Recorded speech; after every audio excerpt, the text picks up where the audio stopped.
Hello बच्चा party, कैसे हो आप सब लोग? पढ़ाई कर रहे हो या नहीं कर रहे हो? मुझे लगता है हाँ। और आज के सेशन में हम बात करने वाले हैं क्वेश्चंस के बारे में। अभी तक हमने जो भी कुछ पढ़ा है मेजरली मोल कॉन्सेप्ट पे बेस्ड हम देखने वाले हैं कुछ questions and that too subjective questions, है ना, ताकि हमें इनिशियली एक अप्रोच मिले कि हमें क्वेश्चन को सॉल्व कैसे करना है। Alright, so this session is going to be a problem solving session जिसमें हम कुछ क्वेश्चंस को सॉल्व करने वाले हैं। So let's look at the questions.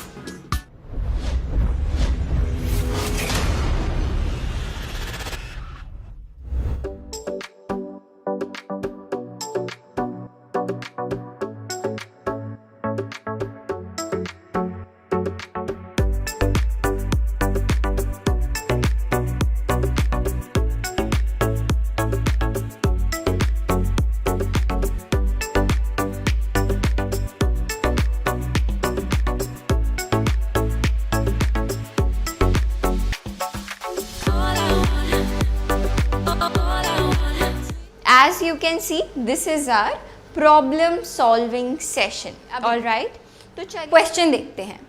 Naturally occurring Cl35 is 75% and chlorine 37 is 25%. Average atomic mass of chlorine हमको निकालना है, ठीक है। तो जस्ट अभी यार हमने फॉर्मूला देखा, मैम क्या था वो? It was A1x1 plus A2x2। अब देखो दो ही टर्म्स हैं तो इसीलिए हमने 2 तक ही रखा, ठीक है, डिवाइडेड बाय 100। ऐसे ही करेंगे ना हम लोग? Yes ma'am. अब A1 आपको देखो क्या बताया था, A1A2 क्या है? Atomic mass of different isotopes. तो देखो A1 की वैल्यू यहाँ पे क्या हो गई, चलो लिख लेते हैं। A1 आइसोटोप, पहला जो आइसोटोप है वो क्या है? क्लोरीन 35। क्या मास है? 35। X1 उसकी एबंडेंस कितनी है बच्चे? 75%। तो X1 की वैल्यू कितनी हो गई? 75। A2 मास क्या है दूसरे आइसोटोप का? 37, है ना। और X2 कितनी एबंडेंस है बच्चे? 25%। सही है। तो आप यहाँ पे क्या बोल सकते हो? It comes out to be, जब आप फॉर्मूले में वैल्यूज पुट करोगे तो देखो आपको मिल जाएगा क्या? 35 into 75 plus 37 into 25 divided by 100। यही आया। Take a moment and solve this and you will get to know what will you get to know कि मैम इसका जो मास है इट इज 35.5। अब पता चला कि हम क्लोरीन का जब मास लेते हैं ना 35 लेते हैं ना 37 लेते हैं, कितना लेते हैं? 35.5 लेते हैं। ऐसे निकल के आता है वो 35.5। क्लियर है? आई डोंट थिंक कि इसमें आपको कोई दिक्कत कोई परेशानी हुई होगी। ऑलराइट, इसमें तो कोई प्रॉब्लम कोई परेशानी आपको नहीं हुई होगी।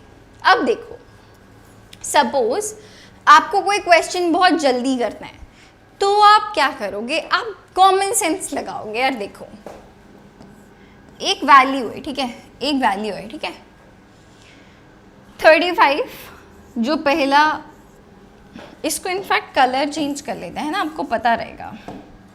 Let's change the colour. या अब देखो बड़ी सिंपल सी बात है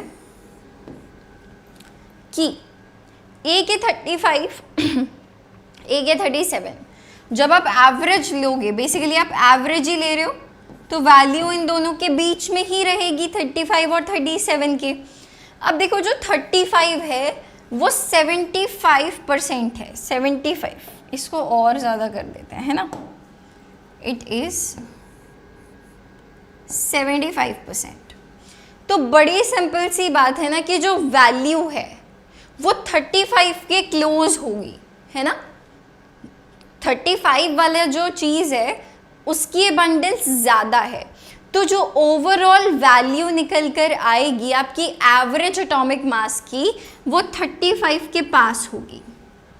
तो इसीलिए द आंसर इज 35.5।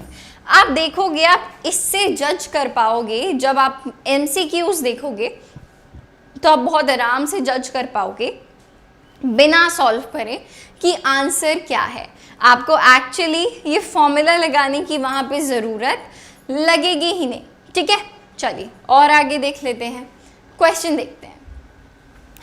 इसको हम लोग जैसा अभी डिस्कस किया कॉमन सेंस से सॉल्व करेंगे। नीट का PYQ है, the element X has the following isotopic composition. ठीक है, X 200, X 199, X 202। ठीक है, जिसका मास 200 है वो नेचर में 90% है, जिसका मास 199 है वो नेचर में 8% है, जिसका मास 202 है वो नेचर में 2% है। हमसे पूछा गया है एवरेज एटॉमिक मास बताओ। तो यार देखो, अब 200 से 202 के बीच में वैल्यू आनी चाहिए, है ना। जो 200 वाला है वो नेचर में 90% मौजूद है। कितना मौजूद है? 90% वो नेचर में मौजूद है।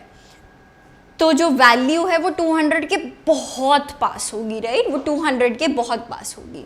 ठीक है, तो एक्चुअली जब आप इसको या तो सॉल्व करोगे, है ना, द फर्स्ट वे इज कि आप इस तरीके से सॉल्व करो, 200 into 90 plus 199 into 8 plus 199 into 8 plus 202 into 2 divided by 100, है ना। ये है कि अगर आप फॉर्मूला लगा लो, बट आपको तो ऑलरेडी पता है ना कि ये वैल्यू जो है 200 के बहुत पास होगी और वो 200 के इतना पास होगी कि अप्रॉक्सीमेटली ना आंसर 200 ही आएगा अगर आप सॉल्व भी करोगे तो। ठीक है, अगर आप सॉल्व भी करोगे तो भी आंसर 200 के बहुत पास आएगा। ये देखो 199.96। तो जब आप उसको अप्रॉक्सीमेट वैल्यू लोगे वो 200 ही निकल कर के आएगी। That is why option number B is the right answer. Clear है? चलिए नेक्स्ट क्वेश्चन देख लेते हैं। Boron has 2 stable isotopes. Boron 10 जो नेचर में 19% है एंड बोरॉन 11 जो नेचर में 81% है। तो एवरेज एटॉमिक मास बताना है। नीट का PYQ है। पहला तरीका कि मैम वही फॉर्मूला लगा लो, 10 इंटू 19 प्लस 81 इंटू 11 ओवर 100, है ना, ऐसे कर सकते हो। दूसरा तरीका कि मैम जो 81% नेचर में मौजूद है, देखो वैल्यू क्योंकि 10 और 11 के बीच में ही रहेंगी। जब आप एवरेज ले रहे हो तो 10 से 11 के बीच में ही रहेगी वैल्यू। तो इसको ऐसे कर लो, है ना, 10 से 11 के बीच में ही रहेगी। और किसके पास होगी? 11 के ज़्यादा पास होगी। क्यों? क्योंकि वो नेचर में 81% है, ज़्यादा मात्रा में प्रेजेंट है। तो देखो 10.8, 10.2, 11.2 या 10, कौन 11 के सबसे ज़्यादा करीब है? 10.8 यस मैम करीब है, 10.2 तो दूर है, तो ये तो नहीं हो सकता। 11.2, अब देखो ये वैल्यू 11 को तो एक्सीड कर ही नहीं सकती, ये भी नहीं हो सकता। जो बोरॉन 10 है वो ऑलरेडी नेचर में 19% है, तो 10 भी नहीं हो सकता। बचा क्या? ऑप्शन नंबर ए, 11 के सबसे करीब और 10 और 11 के बीच में 10.8। तो देखो यहाँ पे आपको जवाब मिल गया। अगर आप इसको सॉल्व करते तो भी आपको जवाब मिलता 10.8। ठीक है, तो आप इस तरीके से सॉल्व कर सकते हो एवरेज एटॉमिक मास के questions. You can see here.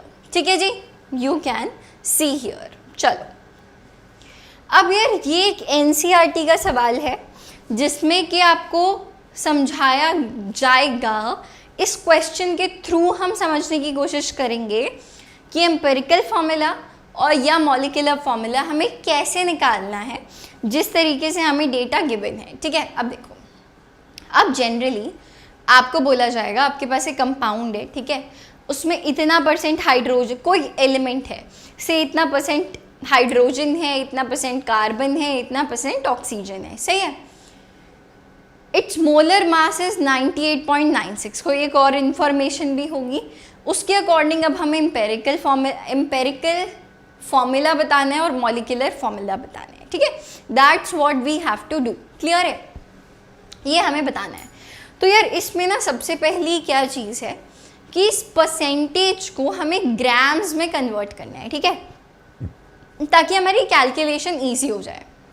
तो उसके लिए आप सबसे पहली चीज़ क्या करो, आप मान लो कि आपके पास 100 ग्राम कंपाउंड है, अज्यूम 100 ग्राम कंपाउंड। अब इससे क्या होगा, अब देखो अगर आपके पास 100 ग्राम कंपाउंड है तो उसमें 4.07 ग्राम्स हाइड्रोजन होगा। परसेंट को आप सीधा फिर ग्राम्स में कन्वर्ट कर सकते हो, ये फ़ायदा हो जाएगा। 24.27 ग्राम्स कार्बन हो जाएगा, 71.65% क्लोरीन हो जाएगा। तो आपको कुछ दिक्कत नहीं होगी, ठीक है। ये देखो यहाँ पे सारे स्टेप्स, ये आपको एनसीईआरटी में भी गिवन है, सही है। तो सबसे पहला स्टेप क्या है, conversion of mass percent two grams. कैसे, हमने देख लिया कि 100 ग्राम कंपाउंड मान लो। नेक्स्ट हमें निकालने हैं नंबर ऑफ मोल्स। क्या निकालने हैं हमें, नंबर ऑफ मोल्स, सही है। चलो स्टेप बाय स्टेप चलते हैं, let's move step by step. ये हमने टेबल बनाया है चीज़ों को आसान करने के लिए। हमारे पास कौन कौन से एलिमेंट्स हैं बच्चे, हाइड्रोजन है, कार्बन है और क्लोरीन है, सही है। तो चलो जी लिख लेते हैं, we have hydrogen, we have carbon and we have chlorine, सही है। These are the symbols. अब हमने ग्राम्स में एग्जैक्टली वही वैल्यू है हमारे पास, राइट। अब देख सकते हो ग्राम्स में हमारे पास एग्जैक्टली वही वैल्यू है, लिख भी देते हैं ताकि कोई डाउट नहीं रहे, जब आप नोट्स में देखो तो आपको समझ में आ जाए। अब जब आपने 100 ग्राम कंपाउंड मान लिया तो स्टेप 1 हम ग्राम्स में कन्वर्ट कर रहे हैं, तो आप बोल सकते हो कि आपके पास 4.07 ग्राम्स क्या है, हाइड्रोजन है। 24.27 ग्राम्स आपके पास क्या है, कार्बन है। एंड 71.65 ग्राम्स आपके पास क्लोरीन है, सही है। ग्राम्स में आपने कन्वर्ट कर लिया। अब आपको निकालने हैं नंबर ऑफ मोल्स, है ना। नेक्स्ट क्या है, number of moles. Number of moles निकालने का एक फॉर्मूला जो मैंने आपको पिछली क्लास में भी बताया था, हमेशा ये फॉर्मूला आपको याद है, आधी चीज़ें आपकी सॉल्व हो जाएंगी some basic concepts of chemistry में। देखो यार क्या कर सकते हो तुम, given mass over molecular mass या atomic mass, right. Given mass over molecular या एटॉमिक मास। मॉलिक्यूल के नंबर ऑफ मोल्स निकालने हैं तो मॉलिक्यूलर मास लोगे यार। एटम के नंबर ऑफ मोल्स निकालने हैं तो आप ऑफ कोर्स एटॉमिक मास लोगे। ये फॉर्मूला आप बेसिक यूज़ करके निकाल सकते हो, सही है। तो चलो यूज़ करते हैं नंबर ऑफ मोल्स निकालने के लिए, किसके, हाइड्रोजन के। गिवन मास है बच्चे हमें 4.07 ग्राम्स, ठीक है। और इसके गिवन मास डिवाइडेड बाय इसका एटॉमिक मास कितना होता है, 1 होता है अप्रॉक्सीमेटली, हमें पता है, राइट। तो ये वैल्यू अप्रॉक्सीमेटली 4 ही आ गई। इसको आप अप्रॉक्सीमेट ले लो, बेटर रहेगा, है ना, थिंग्स विल बी ईजियर। 4 आ गए, राइट, अप्रॉक्सीमेटली, सही है। कार्बन, कार्बन कितना परसेंट है हमारे पास, 24.27 24.27 है कार्बन। पीछे लिख लेते हैं इसको बेटा, 24.27 इसका एटॉमिक मास 12। ये वैल्यू अप्रॉक्सीमेटली कितनी आ गई, 2 निकल के आ गई, right. This value comes out to be 2, ठीक है। This value comes out to be 2। अभी बात कर लेते हैं क्लोरीन के बारे में। क्लोरीन का कितना मास गिवन है हमें, 98.96 98.96, सही है। क्लोरीन का एटॉमिक मास कितना होता है भाई, 35.5, right. This is 35.5। Just a moment, या so let's see now 90 wait, let's check it again. It was 71.65, all right, my bad. This is 71.65, 71.65। तो जब आप इसको सॉल्व करोगे ये भी निकल के आ जाएगा अप्रॉक्सीमेटली 2। तो देखो वैल्यूज आप देख रहे हो 4, 2, 2, ठीक है। अब हमें इसकी लीस्ट रेशियो निकालनी है, ठीक है। अब हमें इसकी क्या निकालनी है, लीस्ट रेशियो। अब आप लीस्ट रेशियो निकालने के लिए जनरली क्या कर सकते हो कि जो भी सबसे स्मॉलेस्ट वैल्यू है उस वैल्यू को हर किसी से डिवाइड कर दो। सो यू कैन से, इसको हम नेक्स्ट स्टेप में करते हैं, आपको कंफ्यूजन नहीं होगा। So this will be 4/2, 2/2 and 2/2। जो सबसे छोटी वैल्यू कौन सी, 2, हमने उसको हर किसी से डिवाइड कर दिया, ठीक है। हर किसी को 2 से डिवाइड कर दिया। तो ये आ गया 2, ये आ गया 1, ये आ गया 1। तो जो बच्चे ये लीस्ट रेशियो निकल के आई, अब इसकी होल नंबर रेशियो भी यही है ना, 2:1:1, यही है, यही आपका एम्पिरिकल फॉर्मूला है। This only is your empirical formula.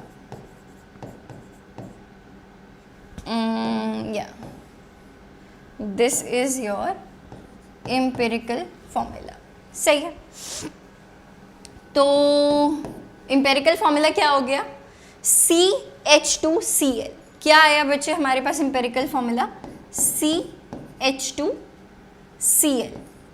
ये निकल के आया ना, देखो C का 1, H2Cl1, है ना। अब एम्पिरिकल फॉर्मूला तो निकल गया, अब हमें निकालना है मॉलिक्यूलर फॉर्मूला। अभी देखो हमने पढ़ा था कि अगर आप एम्पिरिकल फॉर्मूला मास को एक नंबर n से मल्टीप्लाई करते हो तब जाके आपको मॉलिक्यूलर फॉर्मूला मास मिलता है, मॉलिक्यूलर फॉर्मूला मास, है ना। अभी हमें क्या चाहिए, इस n की वैल्यू चाहिए, है ना, ताकि जब आप इस फॉर्मूला को एक पर्टिकुलर नंबर n से मल्टीप्लाई करोगे तभी जाके आपको मॉलिक्यूलर फॉर्मूला मिलेगा। यहाँ पे हम मास की बात कर रहे हैं, here we are talking about mass, ठीक है। सो यहाँ पे बच्चे हम एम्पिरिकल फॉर्मूला मास का पता लगा सकते हैं। यस मैम, कितना होगा, 12 + 2 + 35.5, है ना। ये देखो कितना निकल के आ जाएगा, ये 35.5 + 12 + 2, इतना निकल के आ जाएगा। तो देखो ये ऐड करके बच्चे कितना आएगा, इतना आएगा, राइट, 49.5। तो देखो मॉलिक्यूलर फॉर्मूला मास हमें ऑलरेडी गिवन है, ये देखो 98.96, राइट। तो यहाँ से बच्चे हमें इस n की वैल्यू कैसे पता चल जाएगी, molecular formula mass divided bye empirical formula mass. Molecular formula mass बच्चे कितना है, 98.96, ऊपर वाली वैल्यू है 49.5। तो ये वैल्यू 2 निकल के आ गई, है ना। क्या निकल कर के आ गई, 2। तो अगर अब हमें क्या निकालना है, मॉलिक्यूलर फॉर्मूला निकालना है, तो फिर से हमें इसी n से मल्टीप्लाई करना पड़ेगा।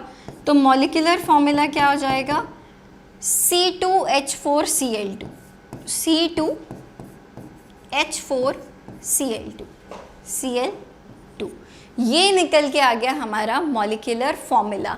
क्यों, क्योंकि हमें ऐसे n की वैल्यू पता चल गई। हम सेम n की वैल्यू यूज़ करते हैं चाहे हमें फॉर्मूला पता करना हो, चाहे हमें मास पता करना हो। बड़ी ऑब्वियस सी बात है ये। आप जल्दी से एक बार इसको देखिए, फिर हम डिस्कशन करते हैं आगे, ठीक है। Note this down and this is how we do the questions. आगे बात करते हैं, नीट PYQ 2021 का क्वेश्चन है। This is a question from NEET PYQ 2021। Alright, an organic compound contains 78% carbon and remaining percentage of hydrogen. The right option for the empirical formula of this compound is। अब यहाँ पे हमसे सिर्फ पूछा गया है क्या, empirical formula।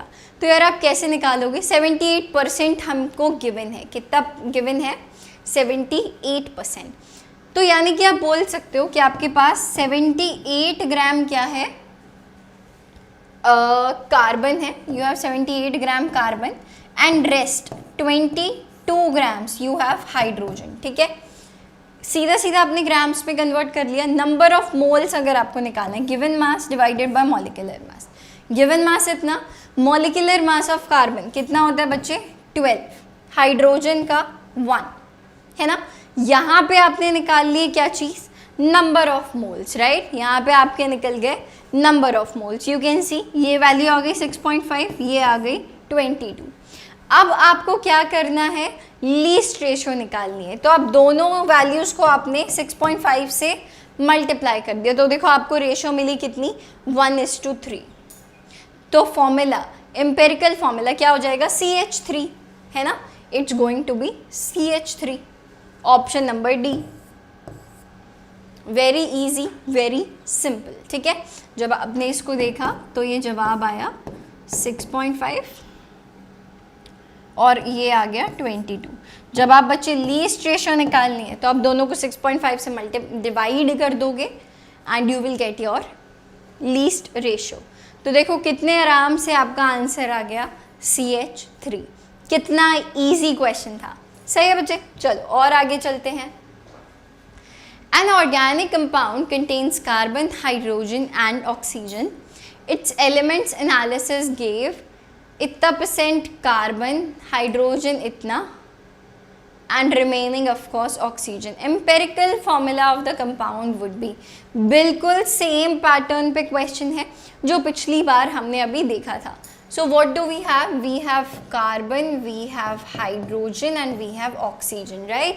आप डायरेक्टली इसको ग्राम्स में बच्चे कन्वर्ट कर सकते हो।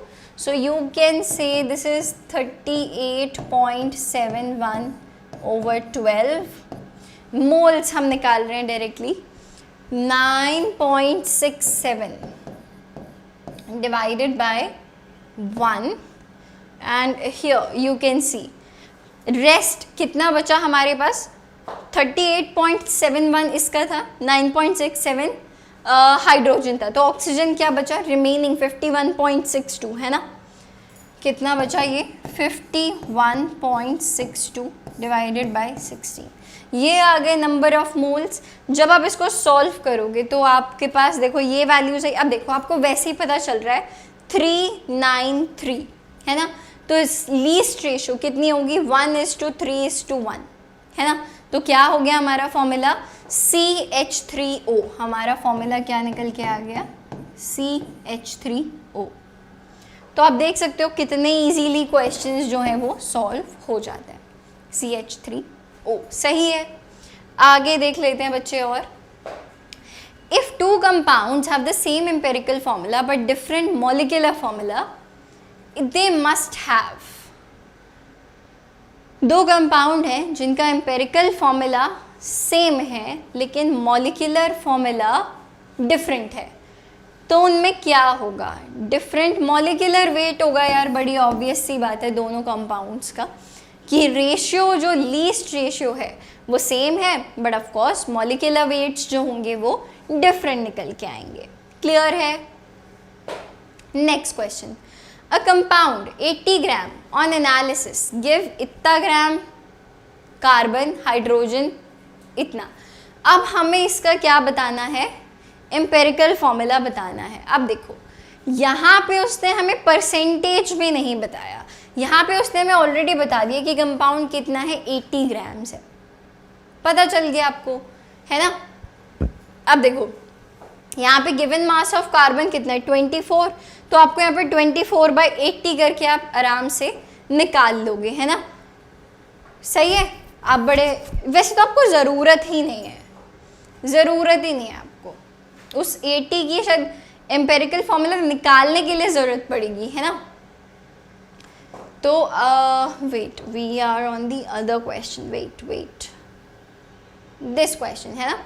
कार्बन के लिए आप नंबर ऑफ मोल्स निकाल सकते हो है ना, 24 given mass divided bye molecular मास। हाइड्रोजन के लिए निकाल सकते हो कैसे, गिवन मास बच्चे कितना है 4 ग्राम्स, मॉलिक्यूलर एटॉमिक मास कितना होता है हाइड्रोजन का 1, ऑक्सीजन 32/16। तो देखो यार ये कितना आ गया 2, 4 एंड 2। तो जब बच्चे आप इसकी लीस्ट रेशियो लोगे वो कितना आ जाएगा 1:2:1। तो ये क्या आ जाएगा, ये था कार्बन, ये था हाइड्रोजन, ये था ऑक्सीजन।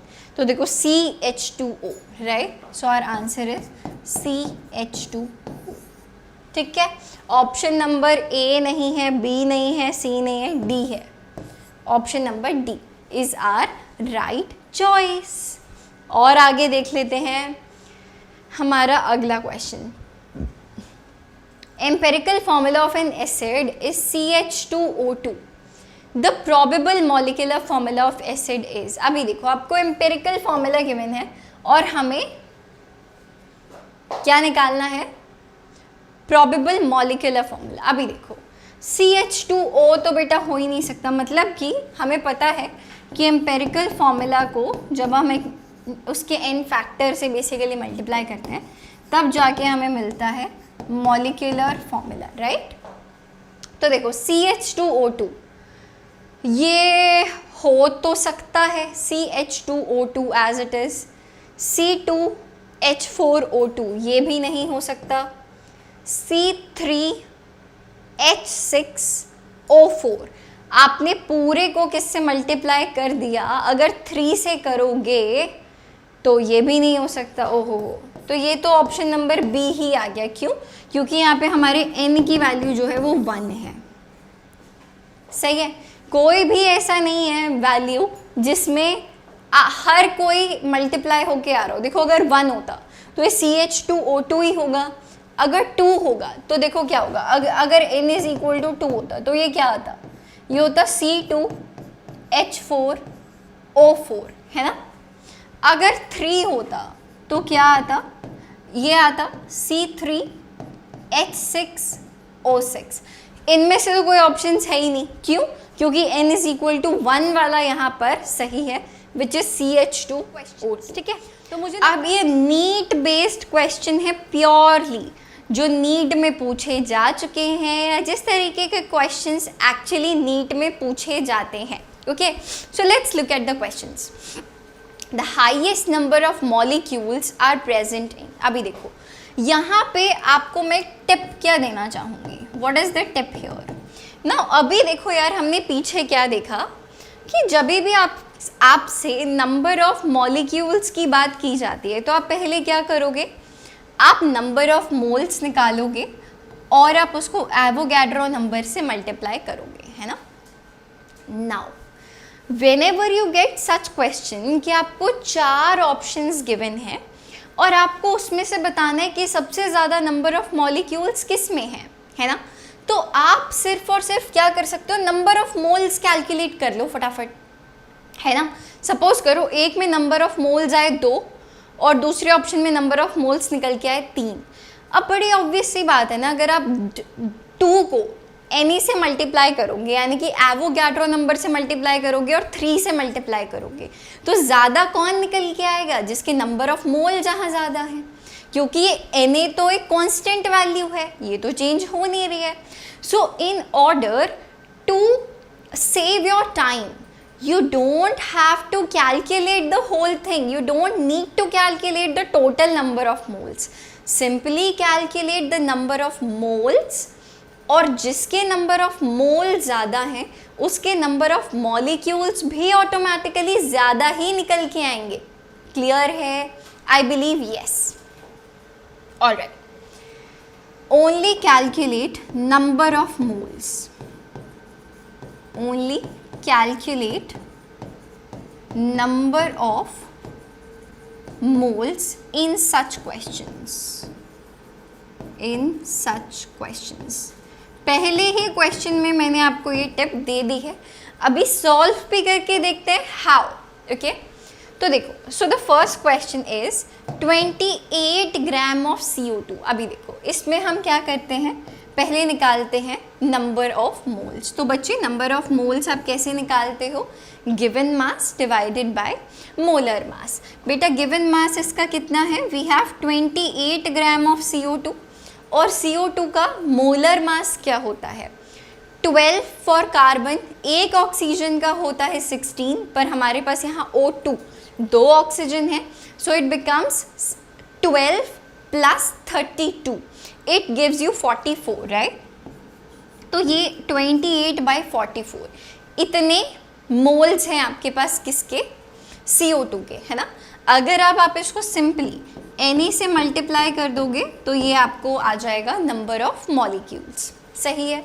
ऑप्शन नंबर बी की बात कर लेते हैं। 46 gram of C2H5OH। Okay, 46 grams, alright. So given mass कितना है बच्चे, 46। इसका मॉलिक्यूलर मास देखते हैं। C2, देखो ये टोटल क्या बनेगा, यहाँ पे देखो, इट विल बी C2OH6, है ना, एक ये वाला H और ये H5। टोटल कितने H है हमारे पास, 6। सो यहाँ पे एक कार्बन का होता है 12, सो इट इज 12 इंटू 2,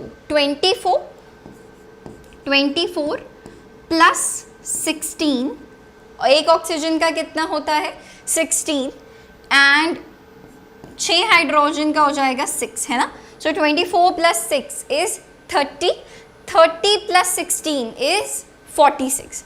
तो ये आ गया कितना, 46। Let me change the colour. So now it becomes 46, right. Number of moles 46 by 46, 1 मोल।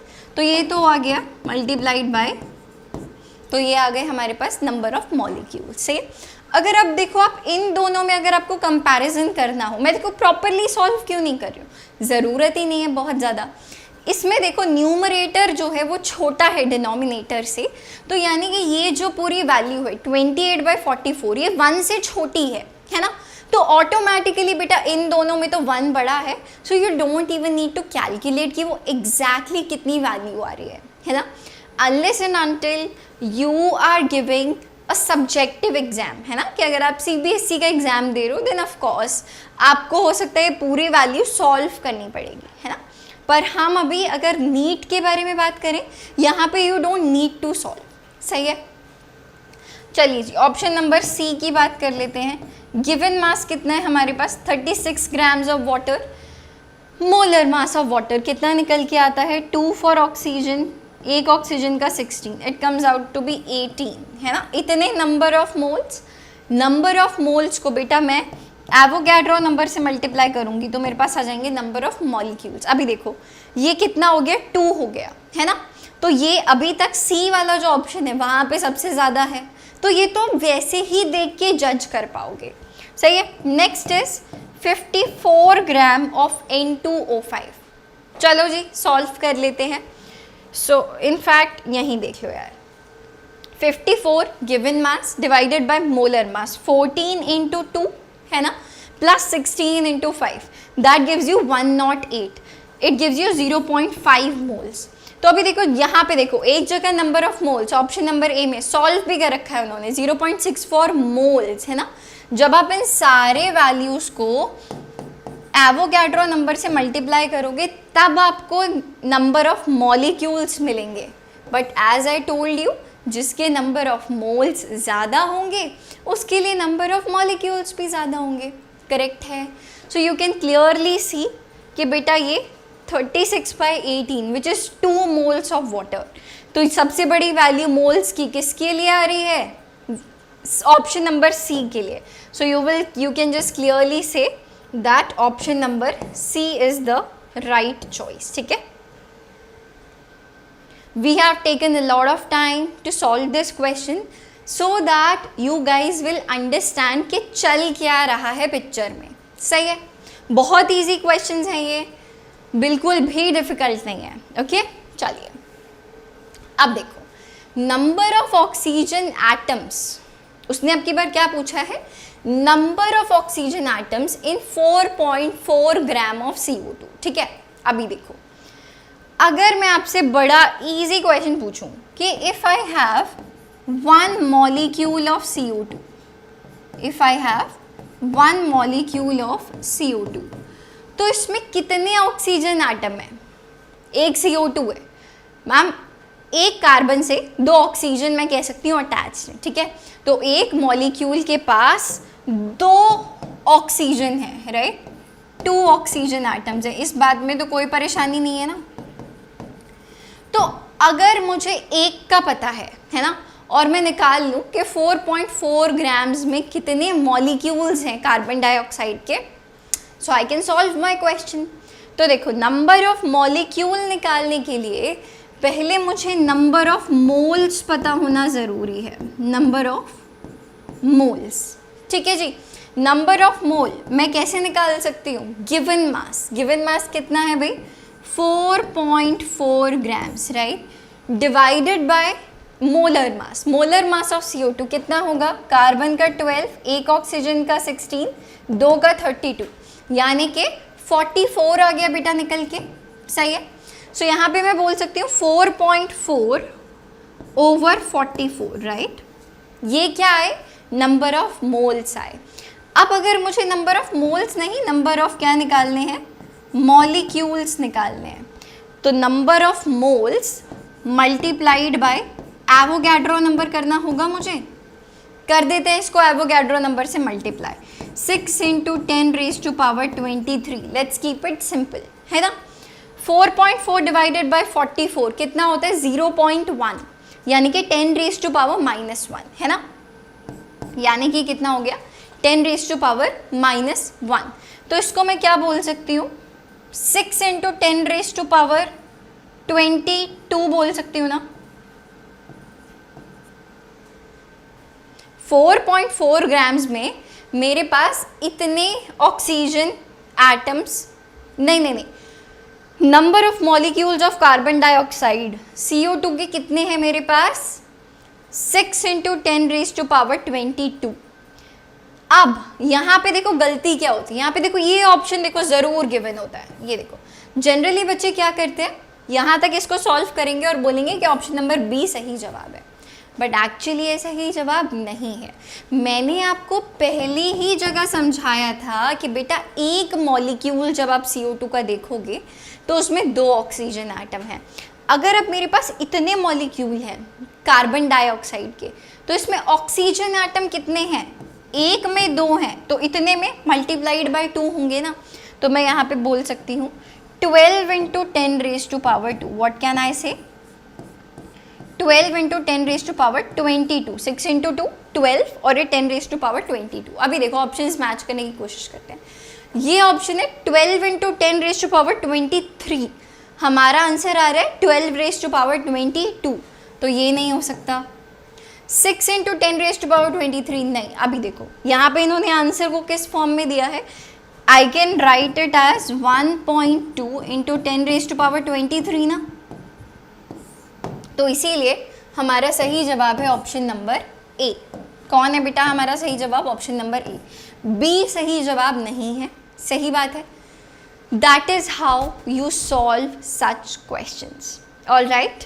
और आगे बात कर लेते हैं, this is exactly the same thing जो अभी हमने पीछे सॉल्व की है, क्लियर है। और आगे बात करते हैं, the largest number of molecules is in, exactly जो अभी हमने फर्स्ट वाला क्वेश्चन सॉल्व किया था वैसे ही आपको सॉल्व करना है। और आपको सबसे पहले क्या निकालने हैं, अगर इन सच क्वेश्चंस क्या टिप थी कि आपको नंबर ऑफ मोल्स कैलकुलेट करने हैं, क्या कैलकुलेट करने हैं, नंबर ऑफ मोल्स। और अगर आप देखो ये ऑलमोस्ट एग्जैक्टली वही क्वेश्चन है, so you solve it now and let me know what is the right answer. This is your homework. This is actually exactly the same questions. I believe सिर्फ और सिर्फ options आगे पीछे हैं, है ना, कुछ चीज़ें different हैं। So this is your homework question which you need to solve and let me know the answer in the comment section. All right? चलिए जी और आगे चलते हैं। The maximum number of molecules is present in, अब देखो अब की बार हमें गैस का बताना है ना, और अब देखो सारी चीज़ें हमें STP पे बतानी है ना। सो यू ऑलरेडी नो कि हमें अगर number of moles of gas निकालना था तो हम कैसे डील कर रहे थे बताइए, given volume divided by molar volume. So बच्चे गिवन वॉल्यूम हमारे पास कितनी है यहाँ पे 15 लीटर्स, ठीक है, given volume divided by molar volume कितनी आ गई बच्चे 22.4, ये निकले नंबर ऑफ मोल्स।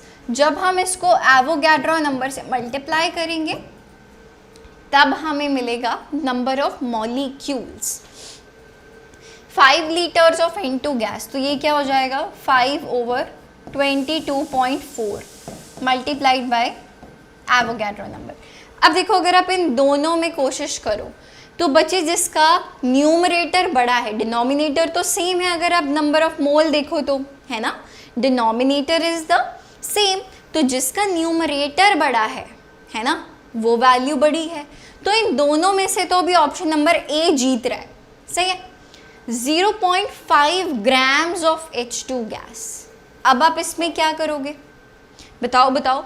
इसको ना इनफैक्ट यहीं से देख लेते हैं हम लोग। अभी देखो यहाँ पे जैसे आपको सिखाया गया था कि अगर ग्राम्स में गिवन है so given mass divided by molar mass, तो ये आपके पास आ गए नंबर ऑफ मोल्स, सही है। एवोगैड्रो नंबर से मल्टीप्लाई करोगे तो मॉलिक्यूल्स आ जाएंगे। And we have 10 gram of O2 gas, similarly given mass divided by molar mass. तो देखो अभी तक सबसे ज़्यादा बेटा कौन जीत रहा है, I believe option number A ही जीत रहा है अभी भी, सही है। तो आपको वॉल्यूम अगर गिवन है, STP पे बात हो रही है, तो given volume divided bye molar volume, और अगर मास में बात हो रही है तो given mass divided by molar मास, सही है। और आगे चलते हैं, क्वेश्चन देखते हैं। The number of molecules in 16 gram of methane, क्या बताना है, नंबर ऑफ मॉलिक्यूल। बेटा कैसे बताएंगे, मॉलिक्यूल बताने के लिए हमें पहले नंबर ऑफ मोल्स पता होने चाहिए, और नंबर ऑफ मोल्स हम कैसे निकालते हैं, given mass is 16 grams, molar mass, methane है बेटा CH4, मीथेन क्या होता है CH4, कार्बन के लिए 12, हाइड्रोजन, एक हाइड्रोजन का होता है एक, 4 का कितना आ जाएगा 4, सो 12 + 4 it is 16, molar mass is 16 grams पर मोल। तो बेटा नंबर ऑफ मोल्स कितने आ गए, 1 मोल। एक मोल में बेटा कितने मॉलिक्यूल्स होंगे, एवोगैड्रो नंबर ऑफ मॉलिक्यूल, या अगर आपको नंबर ऑफ मॉलिक्यूल्स निकालने हैं तो आप क्या करते हो, number of moles multiplied by Avogadro number, वही बात। तो आपका आंसर क्या आ गया, 6 × 10⁻23, which is option number B, right. This is option number B which is your correct answer. So here you can see, और आगे देखते हैं question, in which case is the number of molecules water maximum. अभी देखो 10⁻³ moles, molecules निकालने हैं, पहले option में हमें मोल्स गिवन है, तो बेटा आप यहाँ पे नंबर ऑफ मॉलिक्यूल्स कैसे निकालते हो, number of moles multiplied by Avogadro number. तो आप यहाँ पे बोल सकते हो 10⁻³ इंटू एवोगैड्रो नंबर, ठीक है। 0.00224 litre of water vapours at 1 atm and 273 kelvin, यानी कि हम किस पे बात कर रहे हैं बच्चे, STP पे बात कर रहे हैं। तो आप यहाँ पे बोल सकते हैं क्या कि यहाँ पे नंबर ऑफ मोल्स कितने निकल के आएंगे, गिवन वॉल्यूम है बेटा हमारे पास 0.00224 divided by 22.4 and multiplied by Avogadro number, ये आ गए हमारे पास number of molecules. Given volume divided by molar volume, सही है। 0.18 ग्राम ऑफ वाटर, इसमें बेटा हम कैसे निकालेंगे, मास गिवन है अगर, तो आप क्या बोलोगे, given mass divided by molar mass is 18 for water, and अगर आप इसको मल्टीप्लाई कर दोगे एवोगैड्रो नंबर से तो मॉलिक्यूल्स निकल के आ जाएंगे। अब देखो ये एक बड़ा अच्छा सा है, 18 ml ऑफ वाटर आपको गिवन है, 18 ml ऑफ वाटर आपको गिवन है। अब यहाँ पे STP भी नहीं लिखा हो तो देखो हम इसको क्या कर सकते हैं, 18 ml का क्या मतलब है, वाटर की डेंसिटी कितनी होती है बेटा 1 ग्राम पर ml, you know already that density क्या होता है, density is mass per unit volume, है ना, मास पर यूनिट वॉल्यूम। अभी आपको डेंसिटी पता है पानी की, आपको वॉल्यूम पता है 18 ml, तो आप मास निकाल सकते हो ना, मास विल बी वॉल्यूम कितनी है 18 ml और डेंसिटी कितनी होती है 1 ग्राम पर ml, राइट। तो ये कितना निकल के आ गया 18 ग्राम्स। तो आप 18 ml को 18 ग्राम्स कंसिडर कर सकते हो सिर्फ और सिर्फ वाटर के केस में। अगर यहाँ पे कोई और लिक्विड होता तो इसकी डेंसिटी पर डिपेंड करता कि इसका मास कितना निकल के आ रहा है, राइट. सो यू विल से 18 given mass divided bye molecular मास 18, तो ये निकल के आ गया 1 into Na, आप बोल सकते हो, right. This will be the number of molecules. तो अभी देखो यार, अगर आप सारी इन वैल्यूज़ को देखो, option number A B C, जो नंबर ऑफ मोल की वैल्यू आ रही है it is less than 1, right. 10 raised to power -3, ये वैल्यू ऑफ कोर्स 1 से बहुत छोटी आएगी, ये वैल्यू भी छोटी आएगी, and this value is exactly 1. सो सबसे ज़्यादा नंबर ऑफ मॉलिक्यूल्स कहाँ प्रेजेंट है? ऑप्शन नंबर डी में प्रेजेंट है. ठीक है जी. ये देखो 10 raised to power -3 moles, -4 moles, -2 moles, और यहाँ पे आ रहा है 1 मोल. क्लियर है? I believe yes. No issues till now. Yes. Now let's look at, अच्छा चलो, this is a chocolate question. ठीक है, this is a chocolate question. This is a different question. You attempt this question and we will discuss it in the next session. Attempt. Give it a try. Okay, give this a try. I won't show you the solution. Clear है? चलिए. J main 2011 का question. Which has the maximum number of molecules among the following? So basically इस particular topic से जो maximum एक type of question देखा गया है वो यही है, जिसमें आपको बताना होता है कि यार नंबर ऑफ मोल्स किस में सबसे ज़्यादा है या नंबर ऑफ मॉलिक्यूल्स किस में सबसे ज़्यादा है. सही है. तो देखो हर किसी में आपको ग्राम्स गिवन है, आप मोलर मास निकाल सकते हो.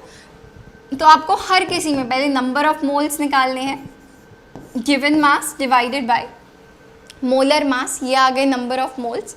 जब आप इसको Na से मल्टीप्लाई कर दोगे तो आपको मिल जाएगा number of molecules, right. Then you will get number of molecules. And as I said कि अगर आपसे नंबर ऑफ मॉलिक्यूल्स पूछे जा रहे हैं, simply calculate number of moles. जिसके नंबर ऑफ मोल्स ज़्यादा होंगे उसके नंबर ऑफ मॉलिक्यूल्स भी ज़्यादा होंगे. So you can see 44/44 it's going to be 1 mole. You can see moles of O3. O3 is 16 into 3O. Ozone का molar mass कितना निकल के आएगा? 48. 48/48 1 मोल. मोल्स ऑफ H2 हाइड्रोजन के कितने ग्राम्स गिवन है? 8 grams. 8 grams divided by 2 4 moles. Moles of SO2 64/64 1 मोल. तो आप देखोगे ऑप्शन नंबर ए बी और डी में एक एक मोल है तीनों का, और ऑप्शन नंबर सी में है 4 मोल्स. अब देखो बच्चे कैसे कंफ्यूज हो जाते हैं कि उन्हें लगता है कि यार 8 ग्राम H2 है, सबसे कम प्रेजेंट है, मतलब वो तो सबसे कम है. आपसे नंबर ऑफ मोल्स पूछे हैं, ठीक है जी, जो कि वेट पर निर्भर नहीं करता. हमने जैसे पढ़ा था ना 1 dozen bananas and 1 dozen of this bangles, right. तो सिमिलरली वही केस है ये. सो यू शुड नो कि वो वेट पर नहीं, 8 ग्राम ऑफ H2 में ज़्यादा नंबर ऑफ पार्टिकल्स प्रेजेंट होंगे. क्यों? क्योंकि वो हल्के पार्टिकल्स हैं. सही है. और आगे बात की जाए, फॉर श्योर की जाए, number of atoms in 0.1 mole of try atomic gas. अभी देखो नंबर ऑफ एटम्स तुमसे पूछे गए हैं, ठीक है. अब देखो अगर मैं ट्राई एटॉमिक गैस की बात करूं, जैसे कि O3 है ना, जैसे कि O3, this is a try atomic gas, right. एक मॉलिक्यूल में 3 एटम्स प्रेजेंट है ना, एक मॉलिक्यूल में 3 एटम्स प्रेजेंट हैं. अगर मैं नंबर ऑफ मॉलिक्यूल्स निकालूं, नंबर ऑफ मॉलिक्यूल्स इन 1 मोल, बेटा कितने होते हैं बताइए? एनी नंबर ऑफ पार्टिकल्स, यानी कि 6 × 10 raised to power 23. सो 0.1 मोल में कितने होंगे? विल हैव कितने number of molecules? 0.1 × 6 × 10 raised to power 23. सही है. एक 0.1 मोल में इतने प्रेजेंट है। एक मॉलिक्यूल ऑफ O3 में 3 एटम्स थे, तो इतने में कितने होंगे, मल्टीप्लाइड बाय 3 ना, जैसे वो हमने CO2 वाला देखा था, सही है। सो what will be the right answer, you can से, जब आप सॉल्व करोगे it will B 1.8 into 10⁻23, 3 into 0.1 into 6 into 10⁻23. So you can say that option number C is the right choice. Okay, right. तो चलिए बात करते हैं क्वेश्चन नंबर 1 के बारे में, जो कि क्या कहता है, A piece of copper weighs 0.635 grams, है ना, कि आपने कॉपर का टुकड़ा लिया और उसका वजन कितना है, 0.635 grams. Okay, how many atoms does it contain, आपको बताना है कि उसमें कितने नंबर ऑफ एटम्स हैं, ठीक है। अब देखो इसकी बेसिक अप्रोच बच्चे क्या है, सबसे पहली बात आपको पता होना चाहिए कि अगर हमारे पास 1 मोल Cu है, अगर हमारे पास 1 मोल कॉपर है, तो उसमें कितने नंबर ऑफ एटम्स होंगे, कितने नंबर ऑफ एंटिटीज होते हैं एक मोल में, एवोगाड्रो नंबर ऑफ पार्टिकल्स, और यू कैन से Avogadro number of atoms, right. तो बच्चे आप यहाँ पे सबसे पहले क्या कह सकते हैं, आप बोलेंगे वी नो, हमें क्या पता है, we know that 1 mole of Cu, 1 mole of copper contains Avogadro number of atoms, यानी कि 6 into 10⁻23, let's keep it easy, है ना, कंटेन्स इतने एटम्स, सही है। तो अगर हमें पता चल जाए कि इतने ग्राम्स में कितने नंबर ऑफ मोल्स हैं, तो मैं उसके कॉरेस्पॉन्डिंग एटम्स भी निकाल सकती हूँ, क्योंकि मुझे पता है कि एक मोल में इतने एटम्स हैं, सही है। तो I can simply calculate the number of moles of Cu, number of moles of copper. हमने पिछले सेशन में भी देखा था कैसे निकालते हैं number of moles, given mass divided by molar mass, right. ये हमने बिल्कुल अच्छे से सीखा था यूनिटरी मेथड लगा के कि ये फॉर्मूला कैसे आता है, ठीक है। अगर आपने पिछली सेशंस नहीं देखे हैं, make sure you watch those sessions, alright. So या number of moles of Cu हम कैसे निकाल सकते हैं, आप बोलोगे ma'am given mass divided by molar mass, right, divided by molar mass. तो बच्चे गिवन मास मुझे कितना है, 0.635 ग्राम्स, 0.635 ग्राम्स। मोलर मास बच्चे कॉपर का कितना होता है, 63.5, right, 63.5। So here you can clearly see कि यार जो हमारी कैलकुलेशन है इट्स वेरी इजी, राइट। तो ये कितने नंबर ऑफ मोल्स आ गए, 0.01 नंबर ऑफ मोल्स, राइट। तो यहाँ पे मुझे नंबर ऑफ मोल्स मिल गए 0.01, सही है। अब अगर एक मोल में इतने नंबर ऑफ एटम्स हैं, जिसको हम Na एटम्स से रेफर कर सकते हैं, ठीक है। और हमें यहाँ पे क्या निकालना है,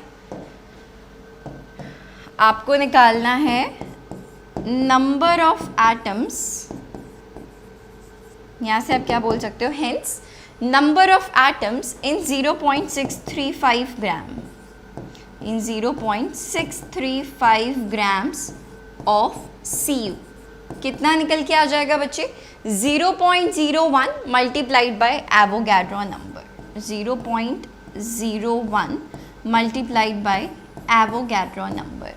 इसको अगर आप 6 इंटू 10⁻23 डालते हैं, 0.01 into 6 into 10⁻23, right. So this is basically 10⁻⁻2, 0.01, and here it is 10⁻23। सो अगर हमारे बेसिस सेम है तो पावर्स आप ऐड सब्ट्रैक्ट कर सकते हो। So here it is 23 minus 2, है ना, that's what you have to do. So it becomes 10⁻21, सही है। बेसिस सेम है तो पावर्स ऐड कर सकते हो, right. So yes, so here it will B 6 into 10⁻21, right, 6 into 10⁻21, ये हो जाएगा यहाँ पे। क्लियर है बच्चे? आई डोंट थिंक कि इसमें आपको कोई प्रॉब्लम है। तो इतने नंबर ऑफ एटम्स हमारे पास प्रेजेंट हैं। क्लियर है? आप एक बार जल्दी से इसको देख लीजिए और फिर हम बात करते हैं आगे। तो चलो अब बात करते हैं हमारे नेक्स्ट क्वेश्चन के बारे में। देखते हैं क्या कहता है। Calculate the weight of 12.044 into 10⁻23 atoms of carbon. अब देखो, हमें पता है कि एवोगैड्रो नंबर क्या होता है, 6.022 इंटू 10⁻23। अब ये जो नंबर है वो एग्जैक्टली उसका डबल है ना? तो ये पैटर्न हमें देखना पड़ेगा। All right, so now you know कि जब आप बात करते हो 1 मोल ऑफ कार्बन एटम के बारे में, 1 मोल ऑफ कार्बन एटम का क्या मतलब, 12 ग्राम्स कार्बन, और उसमें नंबर ऑफ एटम्स कितने होंगे, 12.04। 1 मोल की अगर हम बात करते हैं तो उसमें 12 ग्राम कार्बन और नंबर ऑफ एटम्स कितने होंगे, एवोगैड्रो नंबर ऑफ एटम्स होंगे, यानी कि 6.022 इंटू 10⁻23। तो अगर हम जनरली अपना दिमाग लगाएं, है ना, हमको क्या बताना है कि इतने एटम्स का वेट कितना होगा, राइट? सो वी नो कि यार जो नंबर ऑफ मोल्स आप निकालते हो, आप कैसे निकालते हो, गिवन मास की, यानी कि इतने मोल्स का कितना मास है जिसको हम W से रिप्रेजेंट करते हैं, divided by molar mass, right? अभी देखो हमको ये वेट निकालना है, राइट? ये वेट निकालने के लिए हमको 2 चीज़ों की ज़रूरत है। पहला नंबर ऑफ मोल्स, दूसरा मोलर मास। हम कार्बन की बात कर रहे हैं तो यानी कि हमारे पास मोलर मास तो हमें पता है, विच इज़ 12, राइट? तो बेसिकली हमको सबसे पहले क्या कैलकुलेट करना है, we need to calculate this, just a moment, या we need to calculate this number of moles, है ना, बिकॉज ये वैल्यू हमें ऑलरेडी पता है, सही है? So we can say ma'am number of moles हम कैसे निकाल सकते हैं, अगर आप इस वैल्यू को एवोगैड्रो नंबर से डिवाइड कर दोगे सबसे पहली बात, तो भी आपको बड़े आराम से क्या मिल जाएगा, नंबर ऑफ मोल्स मिल जाएंगे। अब कैसे मैम, ये भी ना हम यूनिटरी मेथड लगा के ही कर रहे हैं। कैसे कर रहे हैं, यूनिटरी मेथड लगा के ही कर रहे हैं। सो नाउ यू नो कि यार देखो 6 इंटू 10⁻23 एटम्स प्रेजेंट होते हैं 1 मोल में, right? They are present in 1 mole, सही है? अगर मैं बात करूं एक एटम की, है ना, अगर मैं बात करूं एक एटम की, तो एक एटम कितने मोल में प्रेजेंट होगा, 1 डिवाइडेड बाय एवोगैड्रो नंबर, है ना? ये Avogadro number he, this is simply nothing but Avogadro number, सही है? 1 by any number of moles, है ना? तो x एटम्स कितने में प्रेजेंट होंगे, है ना? x एटम्स कितने में प्रेजेंट होंगे भाई, x डिवाइडेड बाय एनी मोल, है ना, एनी मोल्स। तो देखो मुझे यहाँ पे नंबर ऑफ मोल्स ही तो पता करने हैं, तो देखो मैं यहाँ से निकाल सकती हूँ, है ना, इतने एटम्स कितने मोल में होंगे।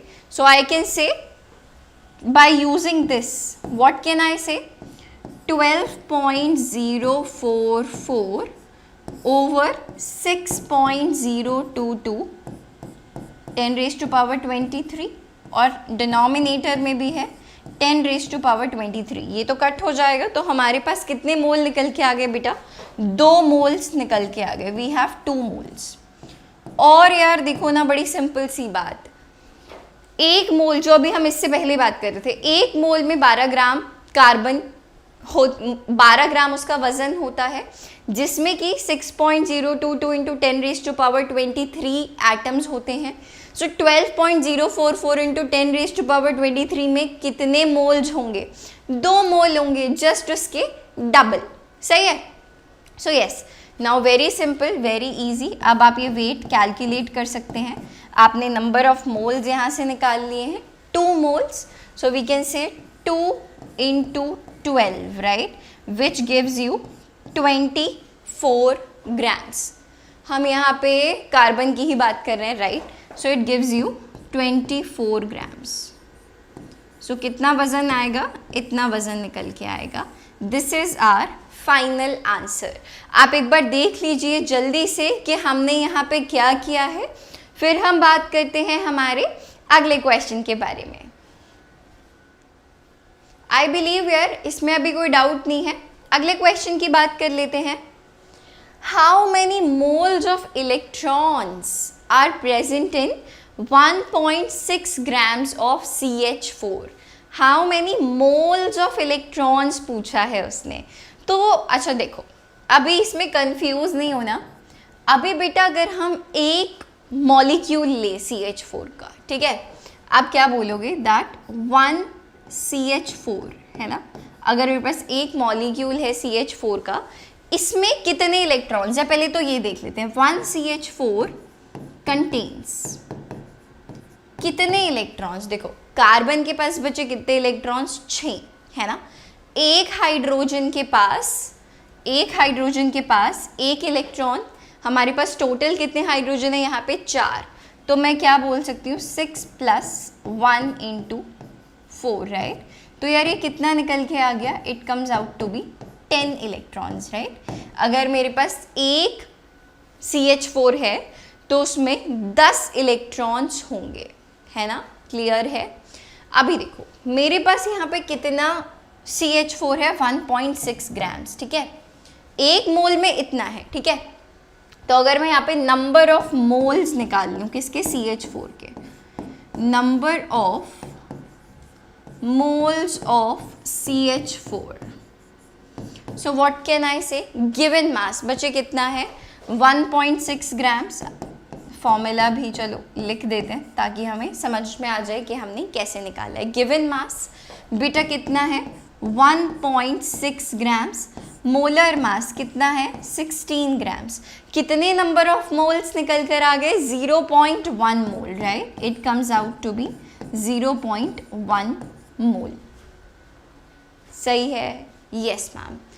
अब एक मोल में 10 इलेक्ट्रॉन्स हैं, तो 0.1 मोल में कितने मोल्स ऑफ इलेक्ट्रॉन्स होंगे? क्योंकि हमें मोल्स ऑफ इलेक्ट्रॉन्स बताना है ना। सो यहाँ से हम इसीलिए हम एक मोल CH4 की बात कर रहे हैं। We are talking about 1 mole CH4। एक मोल CH4 में आप कह सकते हो वी हैव 10 इलेक्ट्रॉन्स। तो 0.1 में कितने होंगे? You can say ma'am 0.1 × 10 electrons, right? तो टोटल कितने आ गए? 0.1 × 10 is 1. So we have 1 mole of electrons. We have 1 mole of electrons in 1.6 grams of CH4. Clear है? I believe yes. इसमें कोई डाउट, कोई परेशानी नहीं होनी चाहिए। सही है? जल्दी से बोर्ड पे देखिए, फिर हम बात करेंगे अगले क्वेश्चन के बारे में। देखिए जल्दी से अगला क्वेश्चन। देखिए भाई क्या है। तो यहाँ पे इसमें कोई परेशानी आपको नहीं है, राइट? यहाँ पे हमने देखा कि यार एक CH4 में 10 इलेक्ट्रॉन्स हैं। अगर आप सिर्फ एक CH4 की बात कर रहे हो तो फिर हमने number of moles of CH4 निकाले और फिर हमने देखा कि 0.1 मोल ऑफ CH4 में कितने मोल्स ऑफ इलेक्ट्रॉन्स हैं। तो हमने देखा एक CH4 में 10 थे, तो 0.1 मोल में कितने होंगे? 0.1 × 10। क्लियर है? या चल और आगे बात कर लेते हैं। Find the number of moles of Na positive and Cl negative in 1 mole of NaCl। ठीक है, अभी अगर हमारे पास 1 मोल NaCl है और अगर उसमें से पूछा जाए कि आप बताओ कि कितने आयन्स जो हैं वो प्रेजेंट हैं, ठीक है, Na positive and Cl negative. So you just simply look at the subscript. ठीक है, इसकी टिप क्या है लिख देते हैं इसको, है ना, ताकि आपको याद रहेगा। Tip, simply look at the subscript. आपको मैंने पिछले सेशन में भी बताया था सबस्क्रिप्ट और सुपरस्क्रिप्ट के बारे में। ठीक है, simply look at the subscript. कैसे वो भी देखते हैं।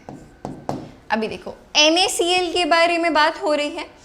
NaCl के नीचे सबस्क्रिप्ट में बेटा क्या लिखा है मैम? कुछ नहीं लिखा मतलब 1, कुछ नहीं लिखा मतलब 1, है ना। तो Na पॉजिटिव कितने प्रेजेंट हैं? 1 मोल, और Cl नेगेटिव भी कितने प्रेजेंट हैं? 1 मोल। सो आप यहाँ से क्या बोल सकते हो? You have 1 mole of Na positive plus इसके अलावा 1 mole of Cl negative ion, है ना। 1 mole of Cl negative ion, of Cl negative ion. Clear है? यस। सिमिलरली एक और ऐसा क्वेश्चन करते हैं। अब इसमें आप मुझे बताओ कि कितने नंबर ऑफ मोल्स प्रेजेंट हैं Al3 पॉजिटिव और SO4 2 नेगेटिव के इन 1 mole of Al2SO4 whole thrice. बताओ जी। सिंपली हमें क्या देखना है? सबस्क्रिप्ट। तो देखो Al2 और SO4 के बाद क्या लिखा है? Whole thrice, right. तो आप क्या बोलोगे? You have 2 moles of Al3 positive ions. We have 2 moles of Al3 positive ions and 3 moles of sulfate ions. 3 moles of SO4 2 negative, है ना। इसको सिंपली ऐसे ही लिख देते हैं। 3 moles of SO4 2 negative ions. सही है? क्लियर है? एग्जैक्टली जैसे हमने पिछला क्वेश्चन किया था बिल्कुल वैसे ही इसको हमें सॉल्व करना है। सही है? आगे बात कर लेते हैं। Find the number of moles of each element in C6H12O6। Again the same thing. अब की बार देखो आयंस नहीं है, ये आयंस में ब्रेक नहीं होता, दिस इज ग्लूकोज, राइट। तो हमें हर एलिमेंट का बताना है, फंडा वही रहने वाला है। सो वी हैव, हम क्या बोल सकते हैं यहाँ पे हमारे पास? We have 6 moles of carbon atoms, 6 moles of carbon atoms है हमारे पास। 12 मोल्स ऑफ हाइड्रोजन एटम है हमारे पास। प्लीज इसको ध्यान से देखना। हम या तो इसको बोलेंगे 12 मोल्स ऑफ हाइड्रोजन एटम्स, या फिर जनरली जो हाइड्रोजन होता है वो कैसे एग्जिस्ट करता है बच्चे? H2 मॉलिक्यूल के फॉर्म में एग्जिस्ट करता है। तो या तो आप इसी को बोलोगे 6 molecules of H2, 6 molecules of H2। आप ऐसे भी लिख सकते हो उसको, है ना। हो सकता है आपको MCQ में इन दोनों में से कोई एक तरीका लिखा हो। सही है? क्लियर है? 6 molecules of H2, सही है। That's what you can say। और आगे चलते हैं ऑक्सीजन के रिगार्डिंग। आप क्या बोल सकते हो बच्चे? You can say 6 moles of oxygen atoms। आप क्या बोल सकते हो? You can say 6 moles of oxygen atoms। ठीक है। सिमिलरली बच्चे, सिमिलरली आप क्या बोल सकते हो ऑक्सीजन के लिए? जल्दी से बताइए मुझे। ठीक है जी। इनफैक्ट यार पता है इसमें हमें क्या चीज़ एडिट करनी है। आप इसको ना ऐसे कर लो, 12 molecules of hydrogen atom and 6 moles. आप यहाँ पे क्या लिख सकते हो? Let's change it. हम इसको क्या लिख सकते हैं? वी कैन से 6 moles of 6 moles of H2 molecule, like that। 6 moles of H2 molecule। सही है। सिमिलरली हम इसको, जो ऑक्सीजन है बेटा वो O2 के फॉर्म में एग्जिस्ट करती है, तो इसको मैं क्या लिख सकती हूँ? 3 moles of O2 molecules, 3 moles of O2 molecules। ये लिख सकती हूँ मैं इसको। ठीक है भाई, this is the C। Clear है? आगे बात कर लेते हैं।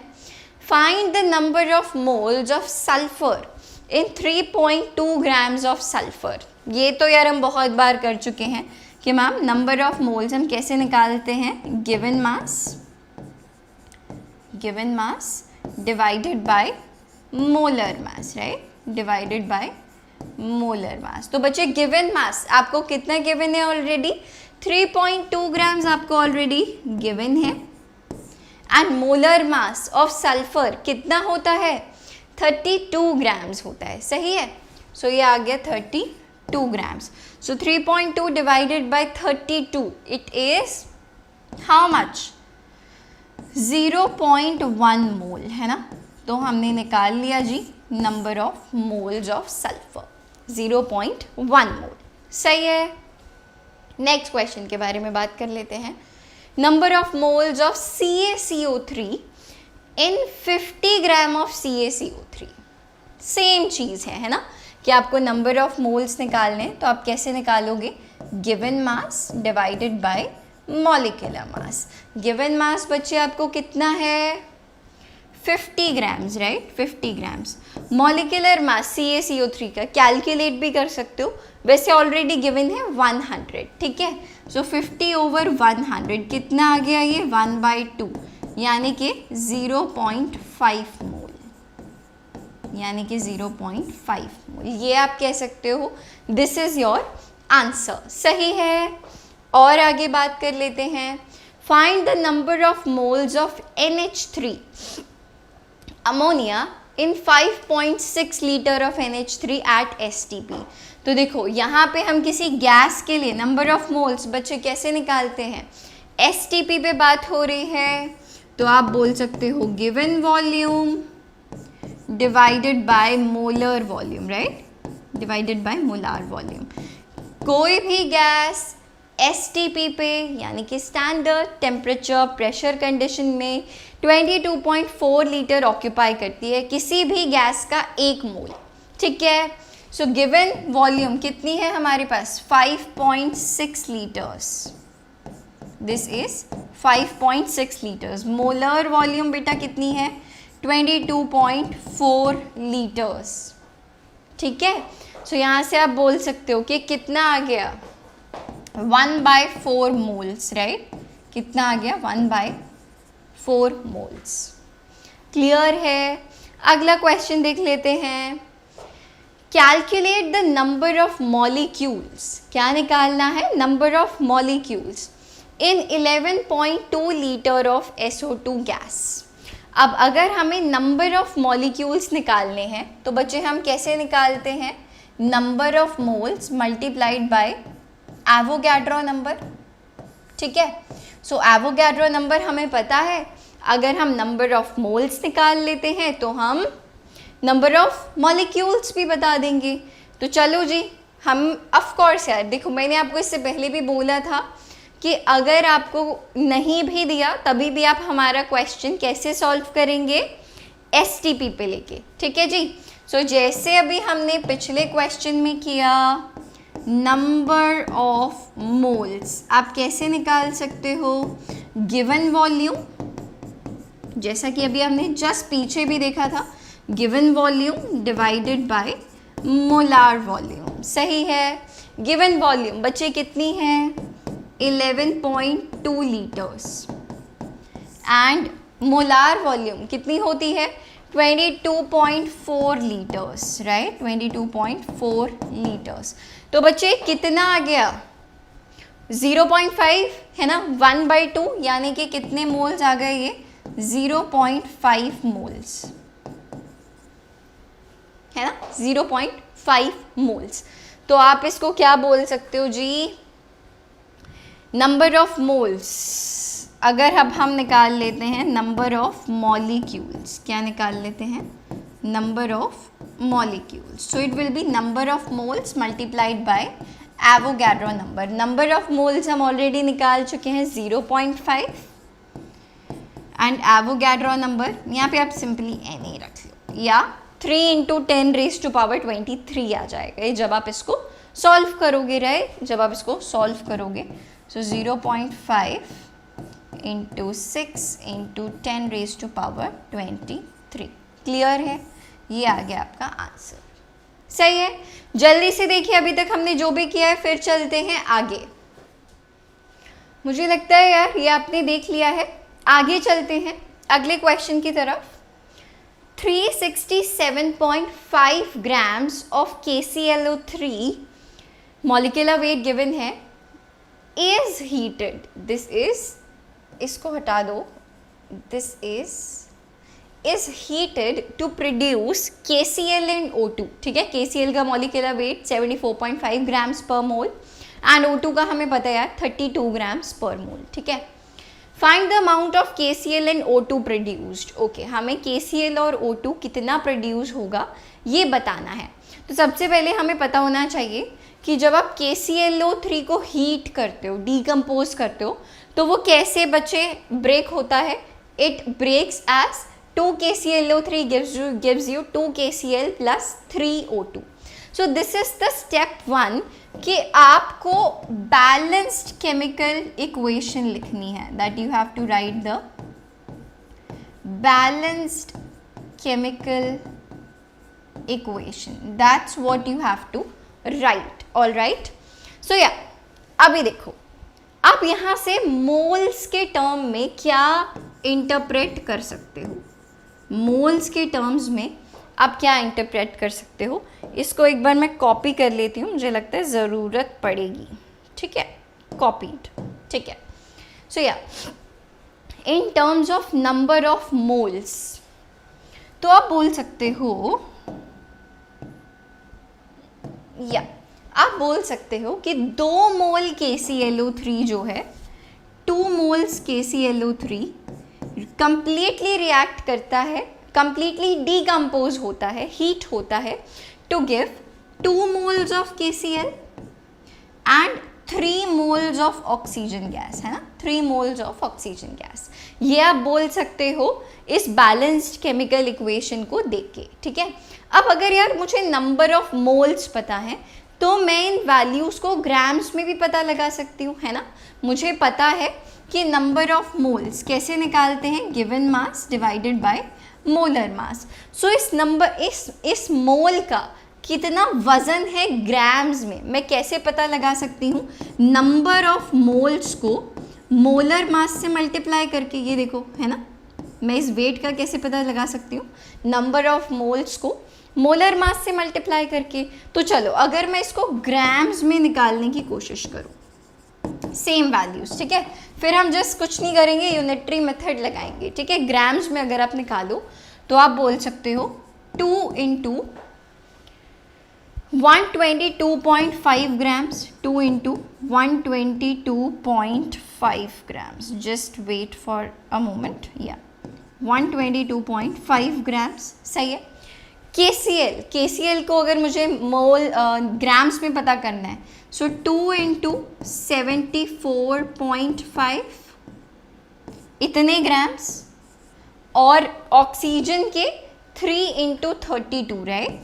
आई कैन से 3 into 32 ग्राम्स. तो मुझे यार ग्राम्स में भी पता चल गया, कोई दिक्कत कोई तकलीफ इसमें नहीं है. हमने सिर्फ क्या किया है, केमिकल इक्वेशन को बैलेंस किया और सिंपली हमने देखा उस वैल्यू को ग्राम्स में निकाल के. क्लियर है? I believe yes, right. So this comes out to be 245 grams. This comes out to be 74.5 is 149, right? 149 grams, and this comes out to be 96 grams. सही है. तो अभी देखो, हम कुछ नहीं करेंगे, यूनिटरी मेथड लगाएंगे. आप क्या बोल रहे हो कि यार 245 ग्राम KClO3 149 ग्राम KCl दे रहा है ना. तो आप पता लगा सकते हो कि 1 ग्राम KClO3 से कितना KCl मिल रहा है. और अगर आपने पता कर लिया कि 1 ग्राम KClO3 कितना KCl दे रहा है, तो आप ये भी पता लगा सकते हो कि 367.5 ग्राम ऑफ KCl कितना KCl देगा, जो कि हमें एक्चुअली में बताना है. तो चलो यार, इसको अगले पेज पे ज़रा शिफ्ट करते हैं. सो you can say that 245 grams, आप यहाँ पे क्या बोल सकते हो, 245 grams of KClO3. Of KClO3 कितना प्रोड्यूस कर रहा था? 149 grams of KCl, 149 grams of KCl produce कर रहा था, ठीक है। तो बच्चे 1 ग्राम KClO3 कितना प्रोड्यूस करेगा? Ma'am 149 divided by 245, 149 divided by 245 grams of KCl, ठीक है। 1 ग्राम का पता चल गया, तो इतने ग्राम से कितना KCl प्रोड्यूस होगा वो भी तो आप पता लगा सकते हो। तो आप बोलोगे कि ma'am 365 gram, 367.5 grams of KClO3 कितना प्रोड्यूस कर सकता है? 149 divided by 245, 149 divided by 245 into 367.5 है ना, 1 ग्राम से इतना, तो इतने ग्राम से मल्टीप्लाइड बाय 367.5 ग्राम्स। ये है वे नंबर 1 कि आप इस क्वेश्चन को सॉल्व कर सकते हो। सिमिलरली, एग्जैक्टली बिल्कुल सिमिलर तरीके से आप इसको सॉल्व कर सकते हो ऑक्सीजन के लिए भी, है ना। ऑक्सीजन के लिए भी यार बड़े आराम से सॉल्व कर सकते हो कि 245 ग्राम से हमें 96 ग्राम O2 मिल रहा था, राइट। 245 ग्राम्स ऑफ KCl से हमें 96 ग्राम O2 मिल रहा था। 1 ग्राम KCl से बच्चे कितना मिलेगा? 1 ग्राम ऑफ KCl से कितना मिलेगा? 96 बाय 245 ग्राम्स O2 मिलेगा, सही है। हमें पता करना है 367.5 ग्राम से, तो इससे कितना मिलेगा? डिवाइड मल्टीप्लाई कर दो, 367.5 grams of KClO3, my bad, इसको यहाँ KClO3 कर देते हैं सबसे पहले, ऑफ KClO3, KClO3, ठीक है, ऑफ KClO3। तो बच्चे हमें कितना मिल जाएगा ये? It's going to be 96 divided by 245 multiplied by 367.5. So this is going to be your final answer. This is going to be your final answer. All right. Just look at it बच्चे and let me know कि आपको समझ में आया या नहीं आया, ठीक है जी? क्लियर है? I believe yes, है ना? I believe yes. या जब हम इस वैल्यू को सॉल्व करेंगे, it comes out to be, although ये आपका पार्ट है, but still final answer is 223.5 grams, ठीक है। And here it comes out to be 144 grams of O2, 144 grams of O2। Clear है? I believe yes. ये 223.5 grams किसका है? KCl का है। So this is way number 1 जो आप इस तरीके से क्वेश्चन कर सकते हो। दिस इज वे 1, ठीक है। अगर हम नेक्स्ट क्वेश्चन से पहले I would like to tell you वे 2 एज वेल, ठीक है। I would like to tell you way 2 as well. Let me erase it. जो मैंने आपको इससे पहले बताया था, एक फॉर्मूला जो मैंने आपको कहा था कि यार ये बहुत सारे सिचुएशंस में आपके लिए बहुत यूज़फुल हो सकता है। आई ऑलरेडी टोल्ड यू, ठीक है जी। क्या था वो? क्या था वो? चलो जादू दिखाते हैं आपके क्वेश्चन और इसी तरीके से। ऑल्दो वो भी इजी था, उसमें भी हमने सिर्फ यूनिटरी मेथड ही लगाया, बट डू यू रिमेंबर मैंने आपको एक ऐसे करके फॉर्मूला बताया था, से इतना ही रिएक्शन है, ठीक है। So do you remember I told you कि जो रिलेशनशिप हमेशा वैलिड होता है वो क्या होता है? Moles of capital A over उसका coefficient is equal to moles of capital B divided by its stoichiometric coefficient, balanced chemical reaction is equal to moles of capital C over small c. Do you remember guys? Yes or no? I already told you, right? और जो हमारा देखो chemical reaction था वो क्या था? KClO3 है ना? It was, let me change the color. The reaction that we had was 2KClO3 है ना? It gives you 2KCl plus 3O2, right? It gives you 2KCl plus 3O2 है ना? This is our chemical reaction. तो यार देखो आप number of moles आप हर किसी के निकाल सकते हो, है ना? नंबर ऑफ मोल्स आप हर किसी के लिए निकाल सकते हो आराम से. देखो मोल्स ऑफ ए अगर आपको निकालने हैं, आप बोल सकते हो मोल्स ऑफ ए, तो यार आप सीधा सीधा ही निकाल सकते हो, है ना? 367.5 given mass divided by it's molecular mass कितना है? 122.5, राइट? 122.5. तो इसके लिए नंबर ऑफ मोल्स तो आपने इजीली बेटा पहले ही निकाल लिए, हाँ कि ना? वैसे ही निकाल लिए. 122.5 और ये क्या है? 367.5. देखो 3 आ गए सीधा सीधा number of moles, right? 3 moles. इसके कितने नंबर ऑफ मोल्स आ गए? 3 मोल्स आ गए, ठीक है? तो देखो मोल्स ऑफ ए हमें पता है कितने? 3 divided by its stoichiometric coefficient its 2, ठीक है? Is equal to moles of B. Moles of B suppose अभी मेरे को निकालना है ना? मोल्स ऑफ बी, इसका स्टोइशियोमेट्रिक कोएफिशिएंट बच्चे कितना है? 2. It gives you moles of C, moles of C over small C is 3, right? तो देखो यहाँ से बेटा मोल्स ऑफ बी सीधा सीधा कितने निकल गए? 3, है ना? आप यहाँ से निकाल सकते हो मोल्स ऑफ, इनफैक्ट यहाँ पे बी या सी नहीं लिखते, हमारा जो कंपाउंड का नाम है ना वही लिखते हैं. मोल्स ऑफ ए को भी चलो ये ठीक है. मोल्स ऑफ KCl यहाँ पे इसको कर दो moles of KCl and moles of O2, ठीक है? और ये हमने क्या निकाले हैं? मोल्स ऑफ KClO3, ठीक है जी? क्लियर है? तो देखो यहाँ से बेटा आपको मोल्स ऑफ KCl पता चल गए ना? मोल्स ऑफ KCl आपको पता चल गए कितने? 2 से 2 डायरेक्टली कैंसिल हो गया, 3 मोल्स, ठीक है जी? मोल्स ऑफ O2 अगर आपको निकालने हैं, मोल्स ऑफ O2 अगर आपको निकालने हैं, आप कैसे निकालोगे? 3/2 आप क्या बोल सकते हो? देखो यहाँ पे ये वाला 3/2 इज इक्वल टू x/3 अगर आप ले लेते हो इज इक्वल टू x/3. सो यहाँ से बेटा x की वैल्यू आप कैसे निकाल सकते हो?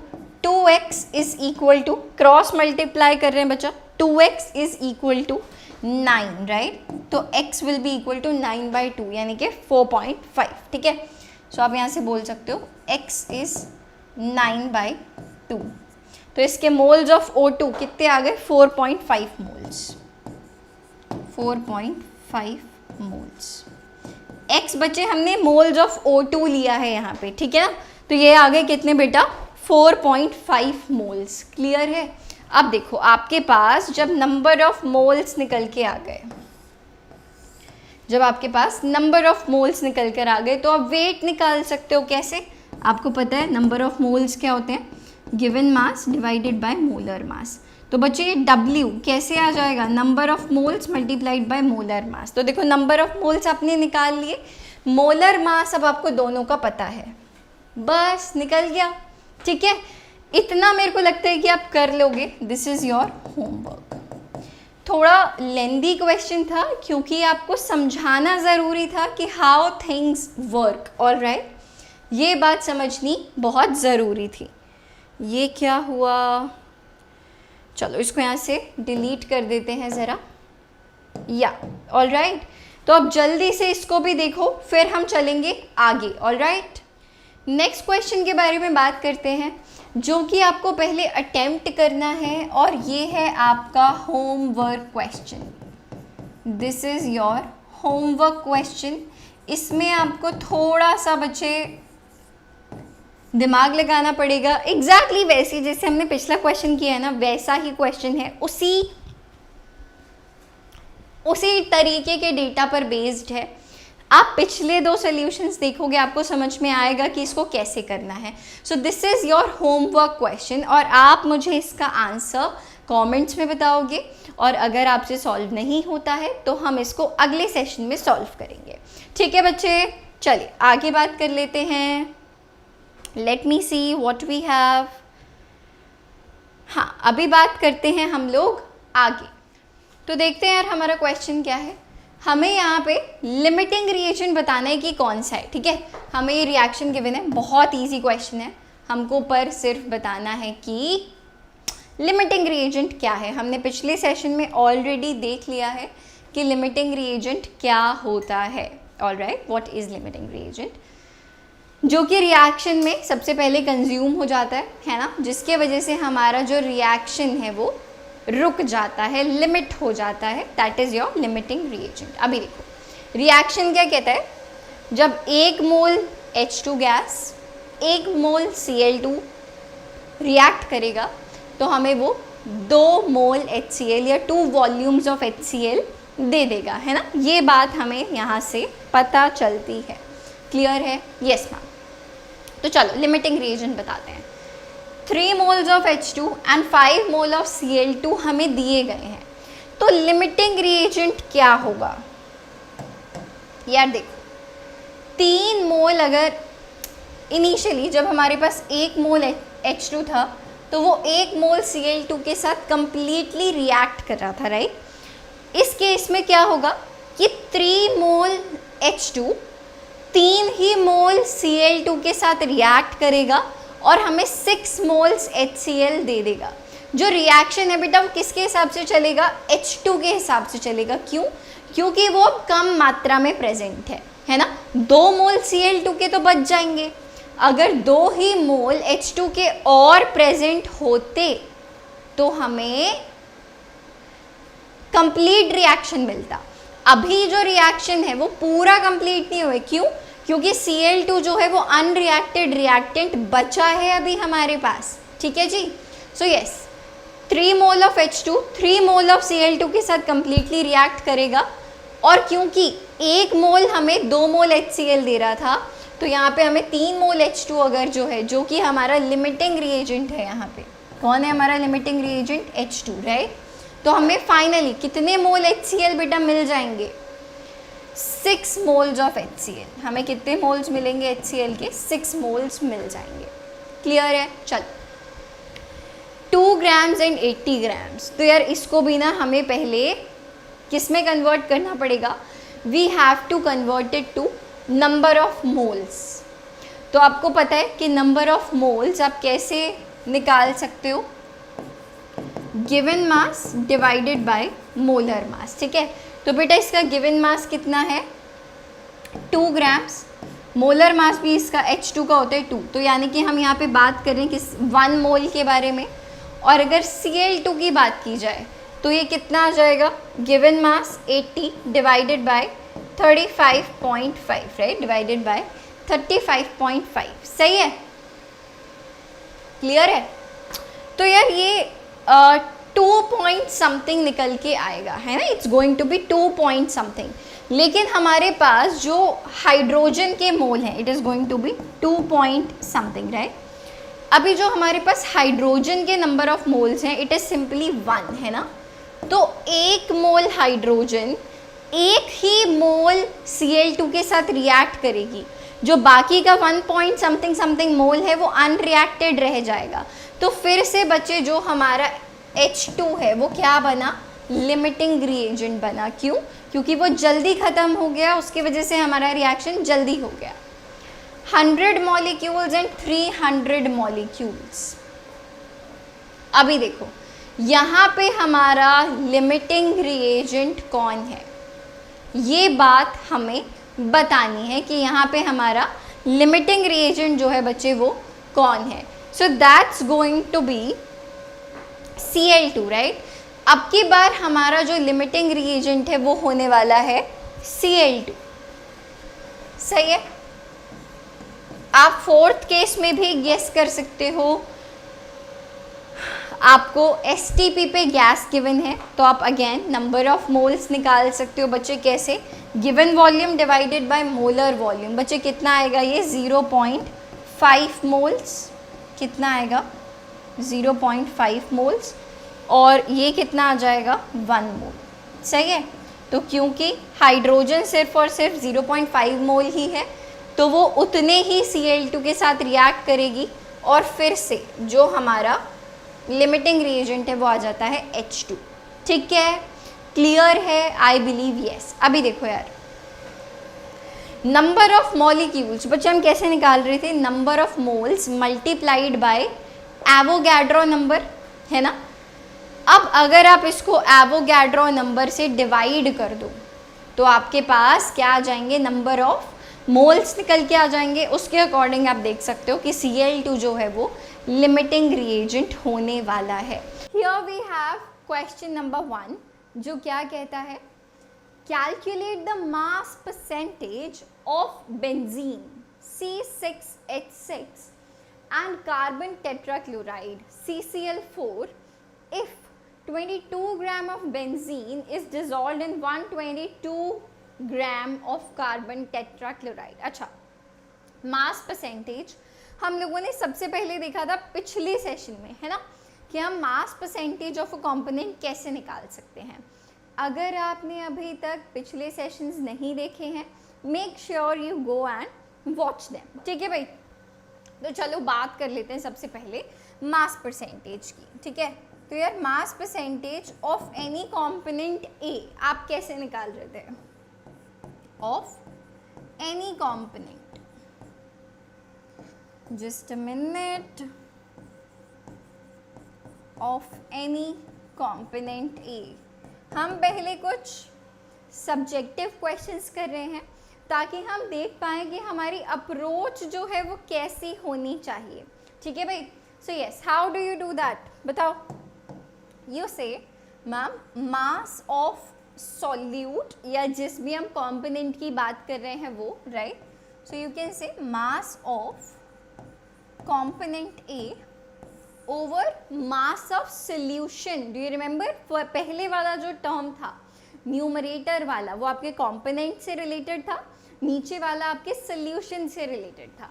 So over mass of solution आप क्या लिखोगे, मास ऑफ सॉल्यूशन, परसेंटेज की बात कर रहे हैं तो मल्टीप्लाइड बाय 100, ठीक है। तो अभी देखो यार, अगर हमें मास परसेंटेज किसकी निकालनी है, पहले अगर बेंजीन की निकालनी है तो क्या किया जाए, पहले देख लेते हैं कि हमें किस किस चीज़ की ज़रूरत पड़ने वाली है, ठीक है। मास परसेंटेज ऑफ बेंजीन, तो हमें क्या क्या पता होना चाहिए, मास ऑफ बेंजीन कितना लिया है भाई हमने, मास देख लेते हैं। मास percentage of benzene if 22 gram of benzene is dissolved, है ना, कितना भाई 22 ग्राम्स। तो देखो मास ऑफ बेंजीन कितना है यहाँ पे 22 grams, over mass of solution. Mass of solution बच्चे आप कैसे निकालोगे, बेंजीन प्लस CCl4 का मास। बेंजीन कितना है बच्चे हमारे पास 22 ग्राम्स है, और CCl4 कितना है 122 ग्राम्स है, राइट, दिस इज 122 ग्राम्स। तो बच्चे टोटल कितना निकल के आ गया मास ऑफ सोल्यूशन इस केस में 144 ग्राम्स, राइट। तो आप यहाँ पे क्या करोगे 22 ओवर 144 मल्टीप्लाइड बाय 100, ये आ गया मास परसेंटेज ऑफ बेंजीन, ठीक है। जब आप इसको सॉल्व करोगे this will approximately come out to be 15.28%, right. This will approximately come as 15.28%। तो पहला तरीका क्या हो सकता है कि आप मास परसेंटेज ऑफ CCl4 निकाल लो, बहुत बेसिक परसेंटेज की बात कर रहे हो, और सिर्फ आपके पास दो ही टर्म्स हैं, बेंजीन है और CCl4 है। तो आप मास परसेंटेज ऑफ CCl4 बच्चे कैसे निकाल सकते हो, टोटल परसेंट, टोटल सोल्यूशन 100%, उसमें से 15.28% क्या है बेंजीन है, तो बाकी का क्या होगा CCl4 होगा। सो ये हो गया पहला तरीका कि आप निकाल सकते हो मास परसेंटेज ऑफ CCl4, सही है।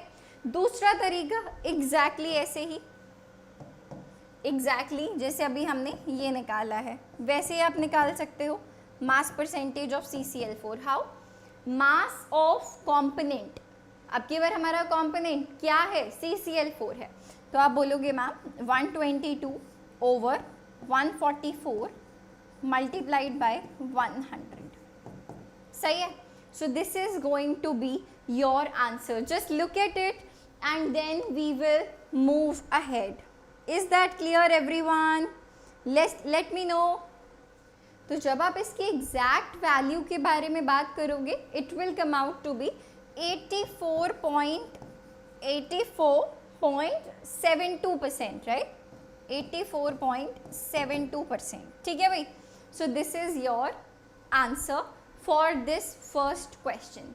जस्ट लुक एट इट, और इसके बाद हम नेक्स्ट क्वेश्चन के बारे में बात करने वाले हैं। जल्दी से देखिए, अगले क्वेश्चन के बारे में बात करते हैं यार। Let's look at it. What is this?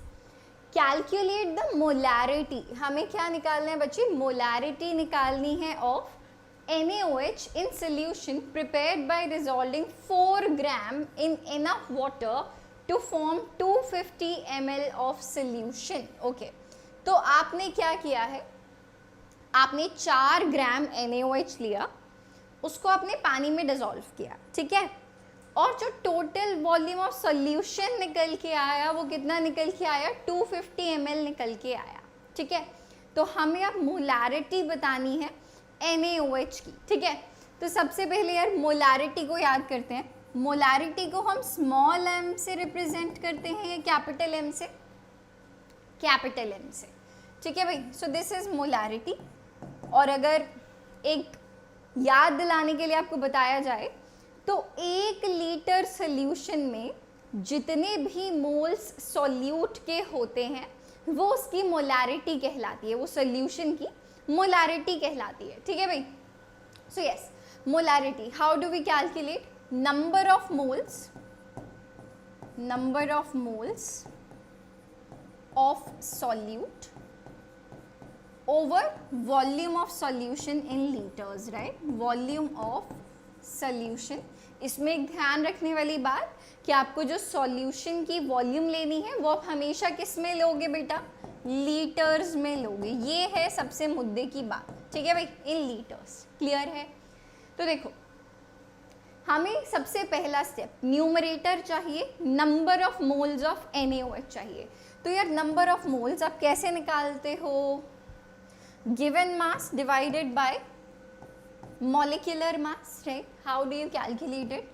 You can say, ma'am, given mass over molecular mass, right? तो देखो यार given mass कितना है NaOH का? Ma'am it is 4 grams, right? It is 4 grams. Molecular mass of NaOH कितना होगा भाई? अगर आप बात करते हो NaOH के बारे में, सोडियम का 23, ऑक्सीजन का 16, हाइड्रोजन का 1, 23 प्लस 16 प्लस 1 कितना हो गया? 40 हो गया। So given mass is 4 grams and molecular mass is 40 grams. तो यार ये निकल गए number of moles. Numerator solve हो गया। नीचे बात कर लेते हैं वॉल्यूम ऑफ सोल्यूशन। हमें ऑलरेडी गिवन है कितनी? 250 ml। ये जो है ऑलरेडी हमको गिवन है क्वेश्चन में। किस में गिवन है? ml में गिवन है। हमें किस में निकालनी है? हमें लीटर्स में चाहिए। हमें किस में चाहिए? लीटर्स में चाहिए। तो हम क्या करेंगे बेटा? यू ऑल नो कि 1 लीटर में 1000 ml होते हैं। 1 लीटर में 1000 मिलीलीटर होते हैं।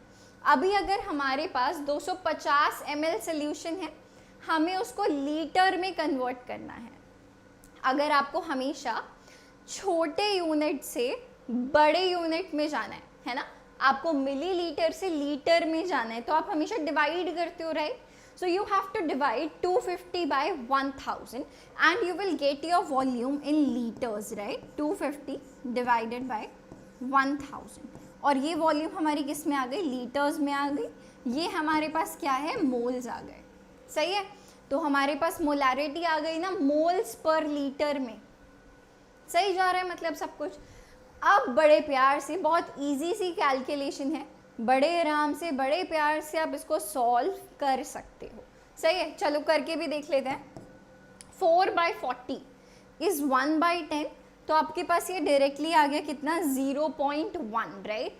या आप इसको बोल सकते हो 10 raised to power -1, है ना। 0.1 is 10 raised to power -1 over this is 250 into 10 raised to power -3। सही है, सो इट बिकम्स -1 एंड -3, तो -1 -3 हो जाएगा, right. Very easy, very simple, इसमें आपको कोई परेशानी नहीं होनी चाहिए। सिंपल एक्सपोनेंट्स एंड पार्ट्स का क्वेश्चन है, सही है। और ये 1/250, जब आप इसको सॉल्व करोगे आंसर क्या आ जाएगा 0.4 आ जाएगा, राइट। इसको जब आप सॉल्व करोगे it's going to be equal to 0.4 molar. This is your final answer, that's it. ठीक है, आपने क्या किया, नंबर ऑफ मोल्स निकाले given mass by molecular mass से।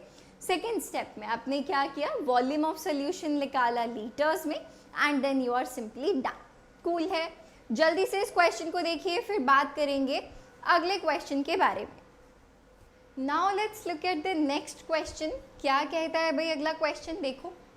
A sample of drinking water was found to be severely contaminated with chloroform, which is CHCl3, supposed to be a carcinogen. The level of contamination was 15 ppm by mass. हमें इसको किस में express करना है, percentage by mass में हमें इसको express करना है। तो सबसे पहले यार समझते हैं कि 15 ppm CHCl3 का मतलब क्या है। So if I tell you that I have 15 ppm CHCl3 solution means, इसका मतलब क्या है, इट मीन्स कि अगर आपके पास 10 raised to power 6 gram solution है तो उसमें से 15 ग्राम जो है वो क्या है, CHCl3 है। तो आप क्या बोलोगे, 15 ग्राम CHCl3 in 10 raised to power 6 gram solution, in 10 raised to power 6 gram solution. ये मतलब होता है 15 ppm सोल्यूशन का। ठीक है जी, और आगे बात करते हैं। हमें अब क्या बताना है, मास परसेंटेज बताना है CHCl3 का, right. Mass percentage of CHCl3। तो इसके लिए हमें क्या क्या पता होना ज़रूरी है, चलो देखते हैं। Mass of CHCl3 over mass of solution, over mass of solution, and क्योंकि हम लोग बात कर रहे हैं परसेंटेज की तो मल्टीप्लाइड बाय 100। तो देखो सब कुछ तो है आपके पास। CHCl3 का बेटा मास कितना है ma'am 15 grams, mass of solution कितना है बेटा 10 raised to power 6 ग्राम्स, और ये मल्टीप्लाइड बाय 100 यानी कि 10 raised to power 2 में बोल सकती हूँ। जब आप इसको कैलकुलेट करोगे तो बेटा ये क्या हो जाएगा 15 into 10 raised to power -4, right. It becomes 15 into 10 raised to power -4। So this becomes your final answer. जल्दी से देखिए बोर्ड पे क्या लिखा है, फिर अगले क्वेश्चन के बारे में बात करनी है। देखो भाई जल्दी से। I believe this is done. Next question के बारे में बात करते हैं भाई।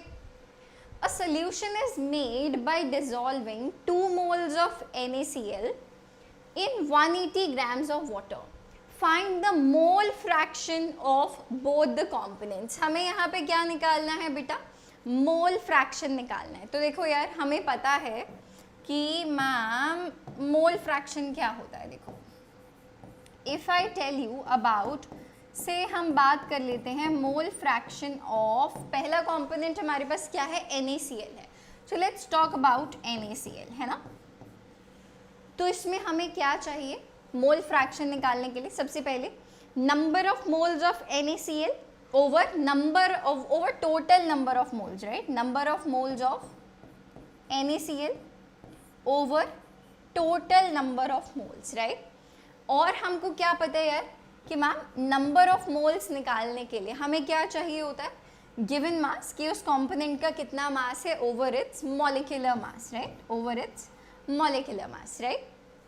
So if we talk about NaCl, if we talk about number of moles of NaCl, number of moles of NaCl, so बेटा ये तो हमें ऑलरेडी गिवन है, कितने? 2 मोल्स, है ना? इसमें तो हमें कुछ करने की ज़रूरत ही नहीं है, ये हमें कैसे पता है? This is given to us, this is given to us. और अगर बात की जाए number of moles of water के बारे में, क्योंकि आपने NaCl को वाटर में डिसॉल्व किया है, तो आप कैसे निकालते हो बेटा नंबर ऑफ मोल्स? एक बड़ा छोटा सा फॉर्मूला जो अभी यहाँ पे लिखा था, गिवन मास, ऑलरेडी देखो आपने कितना ग्राम वाटर लिया है, 180 ग्राम्स वाटर लिया है। सो here it goes 180 over given mass over molecular मास, कितना होता है बेटा H2O का? 2 + 16 यानी कि 18 हो गया। So here we got how many moles? 10 moles, right? We got 10 moles of water, सही है? तो यार यहाँ से अब आप टोटल नंबर ऑफ मोल्स भी निकाल सकते हो, right? Total number of moles कितने होंगे? Moles of NaCl plus moles of water, right? Moles of NaCl plus number of moles of water, बेटा कितने हो गए? 2 + 10 यानी कि 12 मोल्स हो गए टोटल। क्लियर है? बस निकाल लो अब आप आराम से मोल फ्रैक्शन। तो बेटा ये कितना आ गया? Number of moles of NaCl 2, total number of moles 12 हो गए। क्लियर है? अब अगर बात की जाए तो यार ये कितना आ गया? सीधा सीधा 1/6 आ गया, right? This value comes out to be 1/6, सही है? अब देखो हमारे सोल्यूशन में सिर्फ और सिर्फ 2 ही कॉम्पोनेंट्स हैं, फ्रैक्शन की बात कर रहे हैं, तो फ्रैक्शन की मैक्सिमम वैल्यू कितनी हो सकती है? 1। तो अगर आपको मोल फ्रैक्शन ऑफ वाटर निकालना है तो आप कैसे कैलकुलेट कर सकते हो? 1 - 1/6 कितना आ गया बेटा? सीधा सीधा 5/6, राइट? कितना आ गया? सीधा सीधा 5/6। ऑल्टरनेटिवली आप क्या कर सकते हो? आप बोलोगे मैम मेरे को ऐसे ही निकालना है, तो आप क्या बोलोगे? Number of moles of water divided by total number of moles. तो बेटा number of moles of water कितने थे हमारे पास? 10, right? Total number of moles हमारे पास कितने हैं? 12। आ गया वापस से 5/6। क्लियर है? So this is how we calculate mole fraction. बहुत सिंपल क्वेश्चन है जिसमें आपको बस आराम से वैल्यूज डालने हैं and you will get the answer. सही है? जल्दी से देखो, कोई डाउट है तो मुझे बताओ। देखो भाई जल्दी। अभी बात करते हैं यार अगले क्वेश्चन के बारे में, which is about the interrelation between molarity, molality and density of the solution। तो देखो density of a solution, all density of a 2.05 molar solution of CH3COOH, that is acetic acid, in water is 1.02 grams per ml. The molality of the solution is, तो मैंने आपको एक बहुत प्यारा सा छोटा सा फॉर्मूला बताया था पिछले सेशन में इन सभी चीज़ों को रिलेट करने के लिए। सही है? What is that? You can say one by molality is equal to density by molarity minus molecular mass of the solute over 1000। इसमें जो हमारी डेंसिटी है बेटा it must be in grams per ml, ये हमने पिछले सेशन में भी बात की थी। क्लियर है? तो देखो यार आपको यहाँ से मोलालिटी निकालनी है and you have rest of the components. ठीक है? डेंसिटी बेटा आपको कितनी गिवन है? 1.02 ग्राम्स पर ml। मोलारिटी हमें कितनी गिवन है? 2.05 हमें मोलारिटी गिवन है minus CH3COOH, this is our solute. इसका मॉलिक्यूलर मास बेटा कितना निकल के आएगा? CH3, you can say C2H4O2, right? Clear है? This is going to be your for molecular formula. So this is 24 plus 4 plus 32, right? So this is 28 plus 32, which is 60, right? So here it comes 60 and 1000. अब बस आपको इस fraction को solve करना है, reciprocal करना है, and then you will get your molality. तो चलो यार, अगर आप इसको बड़े ऑथेंटिक तरीके से सॉल्व करोगे, so what will you do? You will say ma'am 2.05 into 1000, 2.05 into 1000, right? ऊपर क्या आएगा बेटा? इट विल बी 1000 इंटू, ये टर्म हट जाएगी, 1000 into 1.02 minus, then it will be 2.05 into 60, right? 2.05 into 60. Then you have to simply reciprocal it. और जल्दी से मेरे को बताओ कि जब आप इसको सॉल्व करके मोलालिटी निकालोगे तो ये वैल्यू सॉल्व होने के बाद कितनी आएगी? सॉल्व करना है आपका काम। जल्दी से भाई मेरे को बताओ कि जो मोलालिटी है वो कितनी निकल के आने वाली है, quickly, and then we will move ahead. बताओ भाई। So when you will solve it, you will get the molality as 2.2. ठीक है भाई? So this is our final answer. And आगे देखते हैं आगे क्या है। आज के सेशन के लिए इतना ही। कल भी हम लोग कुछ और प्रॉब्लम्स ही सॉल्व करने वाले हैं, कुछ PYQs नीट के, कुछ expected questions. That's what we are gonna do. अभी के लिए इतना ही, मिलते हैं हमारे अगले सेशन में। Till then, bye bye and all the best. I wake up to a little bit of drool on my pillow, feel like it's gonna be a bad day. Yeah, I'm tired of shit and the coffee ain't hit yet, damn ain't that great. I don't wanna go to work cause my boss is a jerk.